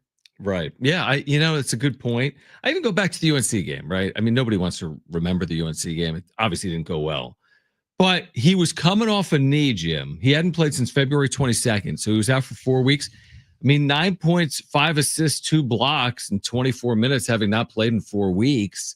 Like he held his own, I thought, in that game, considering the rust of not having played for a month. And that was against North Carolina. So I don't know. I'm just so encouraged about what it means for them, what it means for him. I just think that you go back to him entering the portal for a moment and then withdrawing. You don't need to go somewhere else if you're Magoon Guath. I think that he continues to develop. He can get to where he wants to go from San Diego State. I think he can get into the NBA through San Diego State. I think he can get drafted. Like there's no real hurry here. You continue to develop, you put on the weight, you put together a good year, and then you see what one more year means for your, stock. And I love that he's going to be doing that here at San Diego State. Yeah, that's not going to be at Michigan. Yeah, and that, so many kids, and Magoon could have easily been like, yeah, I want to go somewhere to get more money. Easily could have done that. Mm-hmm. And he would have got more money. But staying here, developing here, not having to kind of start all over again somewhere else, staying with the coaching staff that knows him, already in his first year, like you just mentioned there, he showed flashes of like legitimate greatness. And to continue to build off that in year 2, I mean, it's awesome to see in the NIL transfer portal era that a player of Magoon's stature is staying here at San Diego State and not transferring to a team like, Texas A&M or something. I completely agree. I mean, I would also make the point of like a Reese Waters. Now, he missed last year, so I don't know if that made it more likely or less likely that he would return, but he'll enter his 6th college year. And we saw his, like the first half of his season 2 years ago when he was just incredible. Yeah. Like I wonder right now if you snap your fingers and said, who will lead San Diego State in scoring next year? And if Miles Bird was back too, okay, would you go Bird? Would you go Waters? Would you go with a center and Guath? I mean, that would be surprising, I think. I think my first person I would pick would be Miles Bird, just because he averaged almost 14 points per game this year. True. And then I would go with Magoon, toss up with Reese, because missing a year of time, that's tough. But we also know Reese could easily put up 15 points per game if they allow him to do that, and if he hunts for his shot more. So, I think those 3 guys will be your leading scorers next year, and it's great to see. Yeah, I mean, in his first year, Reese averaged 9.8 points per game here in 25 minutes. So yeah, I mean, he's fully capable. But the difference between Reese's overall numbers. Yeah. Look at his first half of the season before he went to the bench. He was really good. Right, like to your point, like we talked about with Magoon, his first 5 games as an Aztec, 15, 15, 15, 19, 13, 6th game, 24, 7th game, 14. Yep. Games 9, 10, 11, 11, 11, 15, 22. And you're right. He went to the bench and that changed later in the year. He's going to be starting, obviously, as a 6th year senior. But I would look at the first 10 games of his time here with the Aztecs 2 years ago as to hopefully that's the guy the Aztecs get next year instead of the guy towards the end of his season 2 years ago where he almost lost his confidence, it looked like. Who takes the biggest jump from BJ Davis, Miles Heide, Taj DeGorville, Pharaoh Compton? So those are all underclassmen last year. Mm-hmm. Some of those will be juniors this year. Who do you think has the biggest jump out of Davis, Heide, Compton, DeGorville? I'm gonna say Pharaoh Compton. I could see that too. Like his size, his build. He also did show flashes last year where you're like, whoa. Like against Houston. Yeah. Yeah. Just a big body down low. He is physical. The one problem with him is because he's so physical, he might kind of shy away from it at times, and that's going to hurt him because he can't shoot free throws. So like if he can get his free throw percentage up to like 60%, right? Yeah. Then his game's going to open up more. Yeah, I agree with that. I mean, he just couldn't make a free throw last year, and so that hurt his time on the court, and probably it hurt him mentally. Of like, I want to go to the basket, but I know if I do, I'm gonna get fouled and have to go to the free throw line, and that's not good for me right now.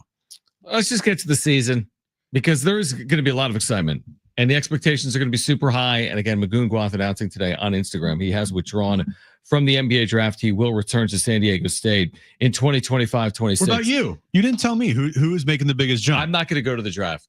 I'm going to keep my name out this year. What? Who will make the biggest jump? Of the guys you named. You asked me, so I'm asking I kind of agreed with you on Pharaoh. Honestly, pick someone different. Here, I'll pick someone different. I think Miles Heidi's going to have a huge year. Oh. I think he's going to do all those things you want out of a big man. Like the offensive rebounding was already really good. I thought he stepped up without Magoon. I thought he was unfairly vilified at times. He's 6'11". He's 6'11". Magoon 7 foot. You know who we didn't mention in your rotation? Thakbor Majak, who redshirted, who's 7'1", who will play for them next year. So they're 12 deep. Right. We didn't mention him. They're legitimately, if we put in Thakbor Majak. He's taller than Magoon Guath. I've seen him. He is massive. So you got him at 7'1", you got Magoon at 7, you got Miles Heidi at 6'11". Pharaoh Compton is not small, by the way. He's not 7 feet tall, but he is not small. No. So they are going to be big and they're going to be experienced next year. All right. On the other side, you know what we didn't get to? The wrap. We're going to do that on the other side. We're here until 6 p.m. It's Jon and Jim.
All right, we're back on the air. San Diego Sports 760. How about that for bumper music?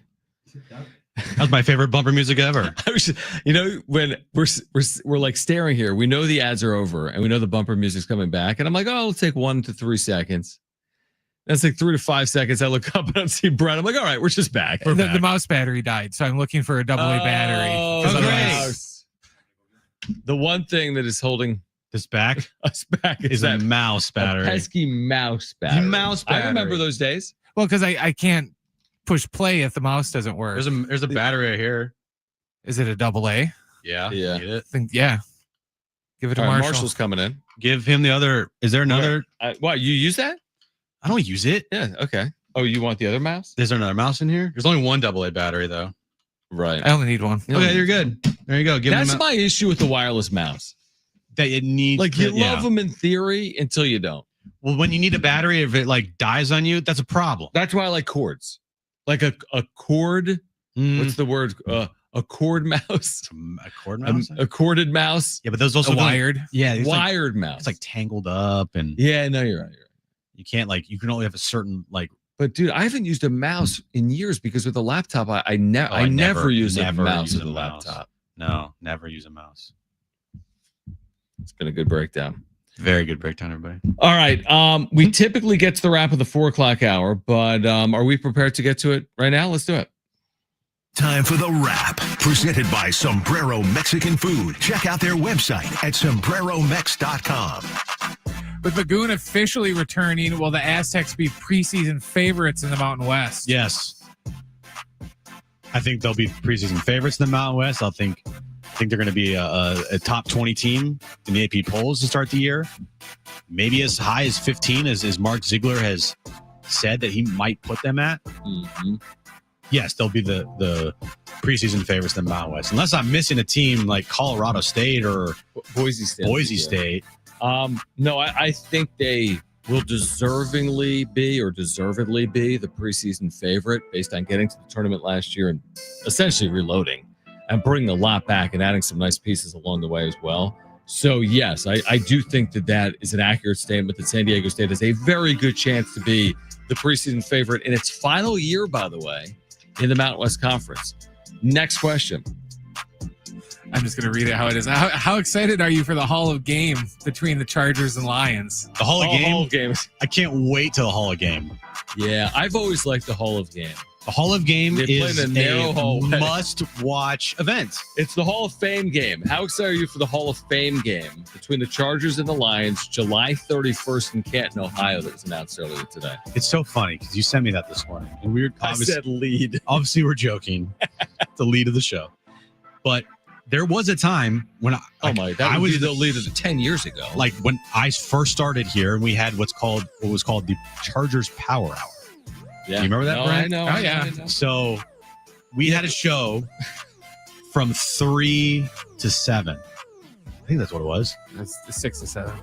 Yeah, it sounds like more than an hour, 4 hours. My incarnation of it was this 6 to 7. But that was I was here before you, Brent, and before you was a 3 to 7 show. It was a 3 to 4 hour to start the show. Like Judson, right? Yeah, with Judson and Costa to start the show every day because we were on Fox Sports San Diego and it was the Chargers Power Hour. So we literally started our show at the Chargers Power Hour. Right. Well, Chargers flagship. Yes. Correct.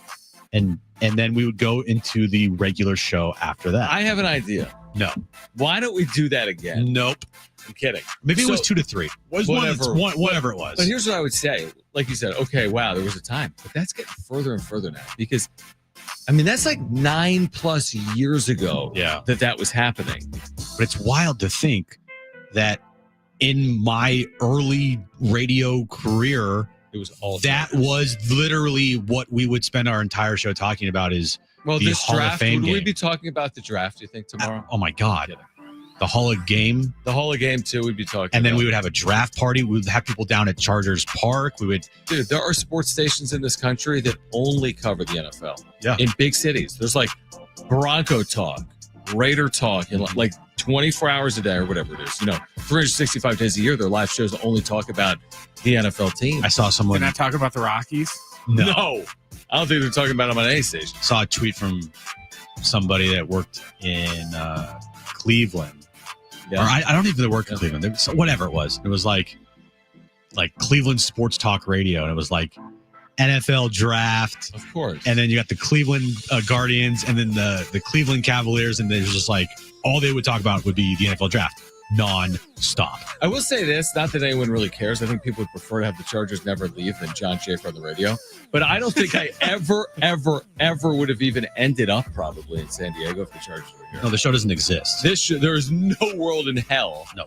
Or doggone or whatever where this show would exist. Yeah, we're so like kind of baseball centric.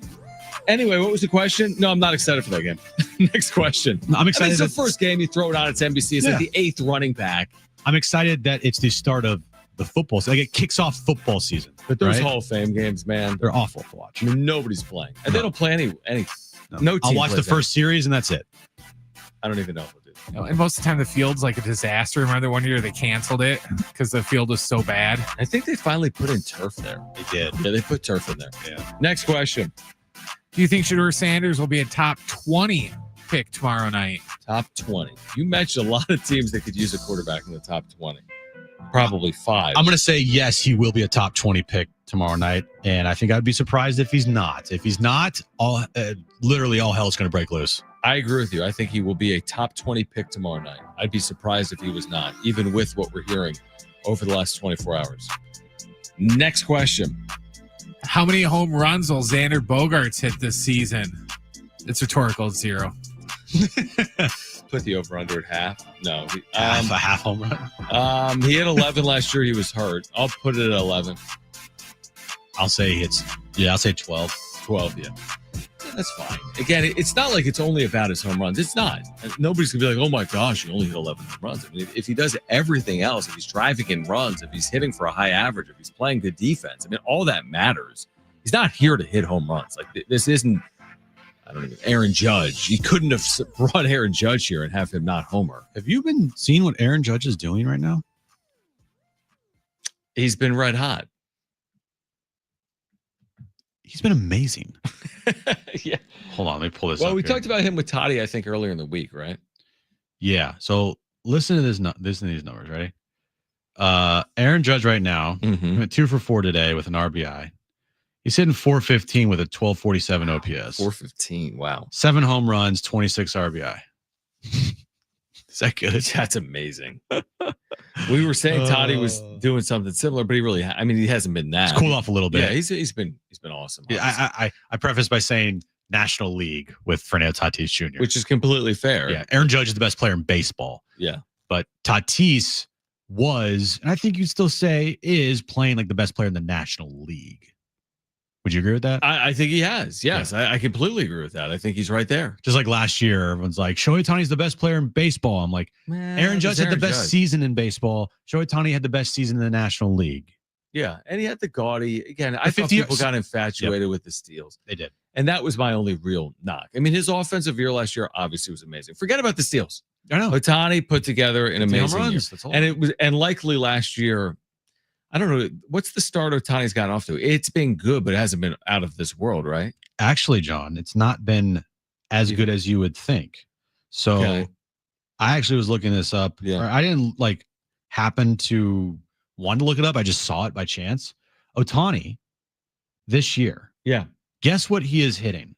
Just give me his numbers. 259 because of how you said it. 259 with 6 and I did look like a week ago his RBI numbers are low. 259 with 6 and 15. 267, 865 OPS, 6 home runs, 8 RBI, 5 stolen 8 bases. RBI. Yeah. Him and Xander hanging out. I'm doing podcasts. They might be. 8 RBIs. Yeah, well, he's the leadoff hitter for the Dodgers. Okay. Tatis has doubled him up in RBIs. By the way, the Cubs are leading the Dodgers 3-2 in the top of the 5th inning in Chicago. So where are we right now with are the Dodgers a game or a game and a half behind the Padres? Dodgers are a half game behind the Padres in the who will be at the top of the standings after April 20 countdown. whatever. Yeah. Okay. All right, more on the Padres. On the other side, they fall in Detroit. Injury updates from Kevin Acee we'll share with you on the other side, plus Jim's back page, Jon and Jim.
All right, this update's brought to you by Wendy's $5 biggie bag. Padres got shut out today, 6-0. They went 2-4 on their 6-game road trip. They have an off day tomorrow before they start 5-game homestand against the Tampa Bay Rays and the San Francisco Giants. First up, the Rays on Friday night here at Petco Park. NBA action right now in the postseason. Celtics, they're leading the Magic 56-49. 10-10 left in the third quarter there. Cavs are up on the Heat now, 59-44 with 4:10 left in the first half. And then Rockets Warriors, they tip off at 6:30. And Aztecs news of the day, Magoon Guath, he is returning to the Aztecs. He will not be entering the NBA draft. You know what's better than a limited deal, John? An unlimited deal, like the Wendy's $5 biggie bag with a JBC 4-piece nugs, fries, and a small soft drink, because the best time for fresh, never frozen beef and applewood smoked bacon all the time. Duh. The best deal got to be Wendy's. U.S. price and participation may vary. Again, that doesn't make sense. Okay, I need to give you advice as the older person. Okay, this will be like fatherly a little bit. I learned this a long time ago. What do you got for me, Dad? Okay, have you ever heard the saying? I don't even know what the saying is, but have you ever heard? Like, I have not heard of that saying. Practice makes perfect, or now what they say is practice makes progress, because everything changes. Like, you understand the idea that, like, if you prepare for something, you're maybe better off than if you don't. Like, maybe if you prepare for a test, you'll do better on it at school, as opposed to just walking into the room and be like, I didn't read the book. I'm just going to figure it out on the fly, right? I did that a couple times in school, yeah. But you understand that concept. Yeah, like, of course the I do. idea that, like, preparation, if we prepare for the show, it might be better than if we just walk in and turn on the mics. Right. The same holds true for the update endorsement reads. If you've looked at them before the endorsement, you'll have a better feel for the read. This is something Brent does when you are off, which is always some of the more enjoyable days of the year. I'm kidding. Brent will oftentimes tape the updates just a few minutes before, and he'll say, oh, let me look at the Padres score. Oh, they're up 3-2. And then so you just fly by the seat of your pants, man. You open up these update reads and you just read them without having ever seen them before. Correct. Now, here's the thing. I read them verbatim. Yeah, that is the job. And it still doesn't make sense sometimes. Okay, I do get that point. So that's fine. Perfect example. All right. The whilst thing, right? Just whatever. Whilst. Am I going to question it? No, it's in the read. I'm just going to read it. Maybe they want me to do that. So I do it. This one, again, there is a word left out, but I'm just going to read it. All right. This doesn't make sense. Because the best time for fresh, never frozen beef and applewood smoked bacon all the time. Duh. Now, after reading that out loud, did it ever go through your head to just maybe add the is in it so it makes sense? It is. No, it was Jim Brent. is Ron Burgundy. Here's the thing. Yes, Brent. I did that on purpose. I did that on you're making a point? Because I'm making a point. Who are you making the point to? I don't know, but I'm making a point. Sales staff and like not their issue. Yeah, exactly. But yes, Brent, I did see that, and I have done that before, where I just either like tweak it or leave it out or whatever.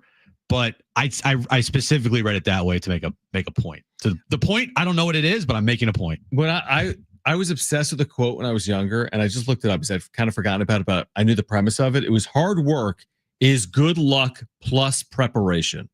Oh. Or some people would say good luck, I think, is hard work plus preparation. I don't know if Jim subscribes to that fact. Hard work is good luck plus preparation. Mine is more we like come from different backgrounds. Mine's like have good luck. Just wing it. Whatever. It's worked. Padres coming home, probably flying home at this hour, right? From Detroit. The story here is not them losing a series to the Tigers. That was always a possibility dealing with these injuries. The story here is, when do they get healthy? They are off tomorrow. They are off Monday. They're off a week from tomorrow. They have 3 of their next 8 days off. I think that's probably good. The players that they need, like Jackson Merrill and Luis Ariz, we could forecast them returning at some point over that period of time. But that's where we are. 2 of your big 4 are out. I mean, could you say 3 of your big 6 with Crony, Merrill, Arise? Who are the big 6? You're almost there. You're halfway there. I think it's 2 of the 4 that I'm really concerned with. 2 of the big 4 is what I'm concerned with. Well, I'm concerned with Jake Cronenworth. I'm concerned with all of them. But Iglesias again is because the depth of the team isn't something that is a strength. So having Jake healthy, in this lineup, even though Jose Iglesias might be honestly a better option, right? That was kind of my point. Yeah, you still want Jake at least on your bench. I mean, today you're having who was it? Was it Elias Diaz pinch hitting for Martin Maldonado? Must have been. I mean, like that when your pinch hitter off the bench is Elias Diaz or Martin Maldonado or Tyler Wade, it's not great. All right, but at least with Jake healthy, if he's on the bench and Jose Iglesias is in the game because there's like a lefty on the mound, then guess what? Later in the game, there's a righty coming out of the bullpen. You at least have Jake off the bench instead of having to have like Elias Diaz or whatever. No doubt. I mean, their depth is absolutely being exposed. My point from earlier is it should be exposed with the injuries that they're dealing with. And again, if there's any silver lining here, well, there's 2, 17-8. So they're fine. I mean, they're truly fine. They're better than fine. And I'd be way more concerned if the Merrill or Arise thing was supposed to be a longer absence. But I say that without knowing when I'm going to see Jackson Merrill in a Padres uniform on field or Luis Arise back on field, because head injuries, as we've talked about, are tricky. I think best case scenario, Jim, you see them both, 3 to 5 games from now, whether it's that Giants series coming up or certainly that road trip against Pittsburgh. So that'd be great. I mean, if you get Luis Arise and Jackson Merrill back in 3 to 5 games, I'm not as concerned about their depth anymore. And I'm just worried that we're going to hear the Jackson Merrill. We're looking at maybe the middle of next road trip. Right. I'm like, and then that gets extended out. Okay. Right. Pittsburgh, New York, Colorado. It's a pretty lengthy road trip. It's the first long road trip of the season. It's a 9-gamer. And how many games has he missed now? Because he's played in 10 games. He's played in 10 games. And their record now is 7. They've played 25. So he's missed 15 games. You're going to start. I said this earlier in the year, because remember the start he got off to, you're like, man, this guy's going to be like a top 5 MVP guy. You can't say that off 10 30 games, home runs. Like what? And we love those thresholds. Like hitting 30 home runs does mean something in the major leagues, or stealing a certain number of bases does mean something. It's going to be hard to hit numbers when you miss 20 games. And I don't know if he will. He's missed 15 right now. So there's a really good chance he's going to miss 20 games. Are you excited for the road trip where they have a 3:40 start on Friday, and then they have 3 straight 4:05 starts Monday through Wednesday? Yeah, I'm looking. Yeah, that's going to be awesome. Are there any 2:04 starts in there? They have any 2:01 games? No, but we got a 3:40 start on Friday in Pittsburgh. We got a 4:05, a 4:05, and a 4:05 start Monday through Wednesday in New York against the Yankees. Oh, and then an off day. The Yankees? Yeah, it's fine. And then an off day. And then an off day, and then they play Colorado at 5:40 on Friday. I want a 2:01 game that goes 14 innings and ends at 6:01. I do too. I need that. Listen, and then later in the month, you got a couple 4:07 starts in Toronto, and then a 4:15 start in Atlanta. Aren't you? When are you going to Hawaii? Well, I'm glad you asked, John. Because I need to look at that schedule, and I'm going to vilify you if they're all like 3:00 Padre games. Don't worry. You're okay. I go to Hawaii on the 24th. Of what? Of May. That's okay. A Saturday. So I'm gone 26th through the 30th. All home games.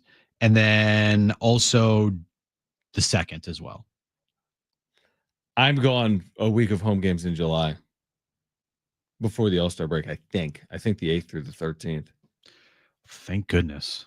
That I'm gone. That they're home games. Oh, yeah. Yeah. No, I know it's a lot harder. Hey, do a 4-hour show. Oh, do a 4-hour show during a Padres game. Yeah. Talk about it's fine. Right. Exactly. Talk about I could literally talk about the Chargers and it wouldn't matter. I mean, it's fine to talk. We talked about the Chargers earlier today with the Hall of Fame game, We mentioned for 2 seconds and said nobody cares. We should do a power hour. Yeah, let's do a power during hour. Padres. Bring back Judd and Costa. We'll do the shoulder program, or the reverse programming. Yeah, reverse programming. Every time the Padres are playing, we'll talk about the Chargers. We'll have all the Chargers listeners. Okay. All right. On the other side, we do have Jim's back page. Again, if you missed it earlier, Jim mentioned, I think within the last hour, Friday, you need to be with us all show long. We're giving away a pair of tickets to SDFC this Saturday. That's against Salt Lake at Snapdragon Stadium. So this Friday, we're giving away a pair of tickets for this Saturday at Snapdragon Stadium. So be listening to Jon and Jim beginning on Friday at 2 p.m. I do have a programming announcement. Wow. Along with tickets that we were giving away on Friday, like you just mentioned, for SDFC and Real Salt Lake here at Snapdragon Stadium. How do you say their name? Is it Real? Is it Real? Real Salt Lake? I'm asking because that's why I keep calling them Salt Lake. I'm scared to say it. Well, if I look up their name, Jon, it's spelled I'm not going to trust you. R-E-A. No, I know you're not. R-E-A-L. It's probably Real Salt Lake. Okay. But what's your programming answer? The head coach of SDFC, Mikey Vares, will be joining us tomorrow at 2:30. I love hearing that. You could also hear Mikey Vares coming up in 15 minutes with Darren Smith. But with us. I'm not promoting them. I'm promoting us. No, it's good. You can hear Mikey Vares tonight. SDFC Midweek Live. And you're going to hear him again with us at 2:30. Yes. We'll find out that pronunciation. I think it's Real. No, we won't. We won't. All right. Jim's back page next.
All right, it is Real Salt Lake because we just heard Darren in the promo.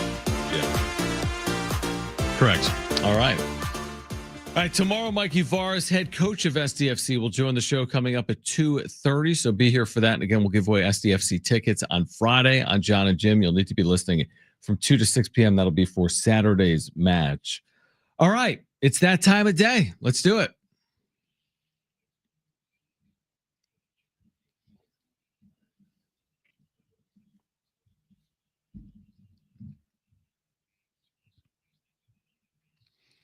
Remember the Kobe jersey, his debut jersey for his rookie year? Yes, I do. The Kobe, and it was on Inside the NBA on TNT. They were talking about this jersey, and Shaq. This was right. Shaq and Charles Barkley were like, "I'll give you 50,000 for it," and the guy's like, "This is gonna go for millions." Okay, NBA debut, Kobe Bryant, 1996. Mm-hmm. Right now, there's a bid on it for $7 million. That's amazing. $7 million for this jersey, which is going to go for a record number. 7 million. Wow. This is not bought by like people. It's bought by like I don't know, corporations and other memorabilia sites. Yeah. Right. Because they want to have that so they can eventually in the future then sell it again. Right. It's not like, John Schaefer's putting a $7 million bid down on this jersey. I definitely am not the buyer. No, you are not the buyer. But anyway, I just wanted to update you on that $7 million for his rookie debut jersey, the number 8 Lakers jersey. I wish I would have had that. I do too. Do you like Buffalo Wild Wings, John? I'm not really a meat eater. I know it's kind of a yes, when I was younger, you got the TVs, you got the chicken celery wings, you got I like it. I like the concept. Buffalo Wild Wings has officially brought back its fan favorite all-you-can-eat wings promotion, available every Monday through Thursday for a limited time. The offer is you can eat all-you-can-eat wings for just $19.99. Is that a deal? Customers can choose between Depends how you boneless eat. wings for $19.99 or traditional wings or a mix of both for $24.99. Each order begins with 10 wings and includes up to 2 sauces selections from the brand's lineup of 26 signature flavors. Refills are served in increments of 6 wings, and the deal also includes unlimited fries with the option to upgrade to tots or wedges for an additional $1. Yeah, but here's my question, Jim. Because I know you eat like a bird, right? Like me. You pick at things. Yeah. Are you eating $20 worth of wings, or would you just get 10 wings for, I'm making it up, $10 or $12? Take or one bite out of $14? 9 of them. Like, do you even eat $24.99 worth of wings? No, I don't.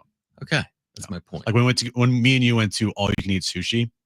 Now that we were eating some sushi, We were eating a lot of sushi. you got so mad. I ordered like an additional roll because you have to eat the food that you order basically, and I was just sitting there like trying to like pound a Because they food. they charge you. they will charge you if they deem that the food that you have ordered that you've not eaten enough of it.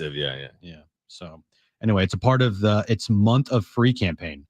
Buffalo Wild Wings reward members can also enjoy added perks throughout April, including a free sandwich with a $15 purchase and a free dessert with a $10 purchase. Okay. So there you go. Did you have a back page item before I read mine? Last one? No. You don't? Mm-mm. I thought you did. I thought I did, but I think I already shared it. Okay. Now, I shared this last night on the wrap-up show, but I have to share it here Okay. on Jon and Jim. What was it? NASA has finally figured out Oh, yeah. the date of the end of the world. It's not anytime soon. It's really not. The sun will explode, according to NASA, Mhm. in the year 1,000,2021. I think I'm going to miss it. Yeah. So wait, this is a billion years away. Pretty much, yeah. Oh yeah. Then we theorized, Brent, last night. How many World Series will the Padres win between Over now? under 1.5. Will Xander have a home run by then? No. We actually joke like, will there be any major league team if they played for a billion years that doesn't win 263 titles in a billion years? Because that's like 0.0% of a billion. Right. You're going to win You're going a to fall good into amount. a couple thousand. Maybe more. Yankees are gonna have like 880 million. But seriously though, over 1.5 for the Padres. Over. Taking They're the under. winning 2 in the next billion years. It says the apocalypse will be spectacular. The sun will swell. The oxygen will run out on Earth, and temperatures will skyrocket. Scientists are sure that by that time, though, humanity will have figured out a one-way ticket off of Earth. I don't know if the adjective I'd use to describe that would be spectacular. Yeah. We all burned alive and no oxygen. And but how could you in a billion? So we're going to find somewhere else to live in a billion years, and everyone, all 8 billion people, are going to take that train to some new planet. Look, we have come a long way in like 100 years. 100 years. Just imagine what it's going to be like in a billion years, if we're even around. Not me, you. Do you think? You think this show is still from 2 to 6 p.m.? No, they'll add an extra hour. We'll be up to 7 hours. They're going to say, "Hey, can you guys do 5 hours, please?" John Jr., and Jim Jr. No, add like 70,000 more juniors to that. What else would be really like funny? I don't even know. It's kind of funny. Will the house settlement be done by the year 1 billion? Dude. Will the update read be changed from Wills to Wow? Dude, we're not doing a wrap-up show that year. I'm certainly not going to do it the last year of Earth. No, because by then you're preparing for how you get off of Earth. Well, like NASA says, just because of how much technology has advanced in the last just like 20 years, they believe that Earth and the human race will have found a one-way ticket off of Earth. Can you make another sun? No, seriously. Make another sun? No. You can go to a place with another sun, but not make another sun. Can't we just go to the moon? Like, can we just go to KB12 or whatever it's called? The thing that had life or whatever. Yeah, it's only 124 light years away. Right. I mean, maybe. Not that far. Yeah, but we looked this up the other night. Like, light years far. It would take, you have to go a certain speed, and it would still take like 100,000 years to get there. You thought Carson was far. Right, exactly. It only takes about 2.5 hours to drive to KB12. Right. Then, if you're asking LT on how long it takes to KB12, he's like, a couple hours. Right. Not bad. Okay. So there you go. The sun will, I guess, run out in the year 1 billion. Now, is that accurate? Like, they actually know when it's going to run out? Well, or that's the working theory? Obviously they don't know 100%, but that is the working theory based on scientific data. Yes. How long has it been burning? Like, are we halfway in? Are we 1% in? Are we 99% in to the life expectancy of the sun? How long has the sun been around? Has the sun been burning? And how much time? And we have 1 billion years left.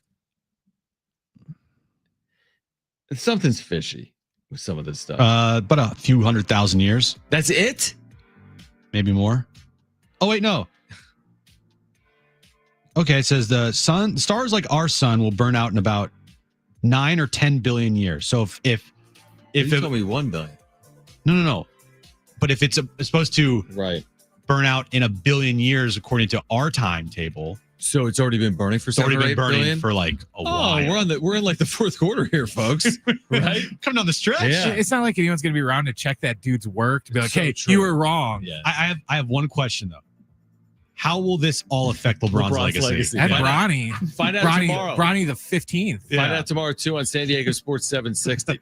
All right, if you missed anything, sportssd.com, iHeartRadio app, iTunes, TuneIn Radio, or Spotify. Back tomorrow at 2. Mikey Varas on the show, head coach of SDFC at 2:30. SDFC Midweek Live with Darren Smith is next. For Brent and Jim, I'm John. Keep it here. San Diego Sports 760. Wilst.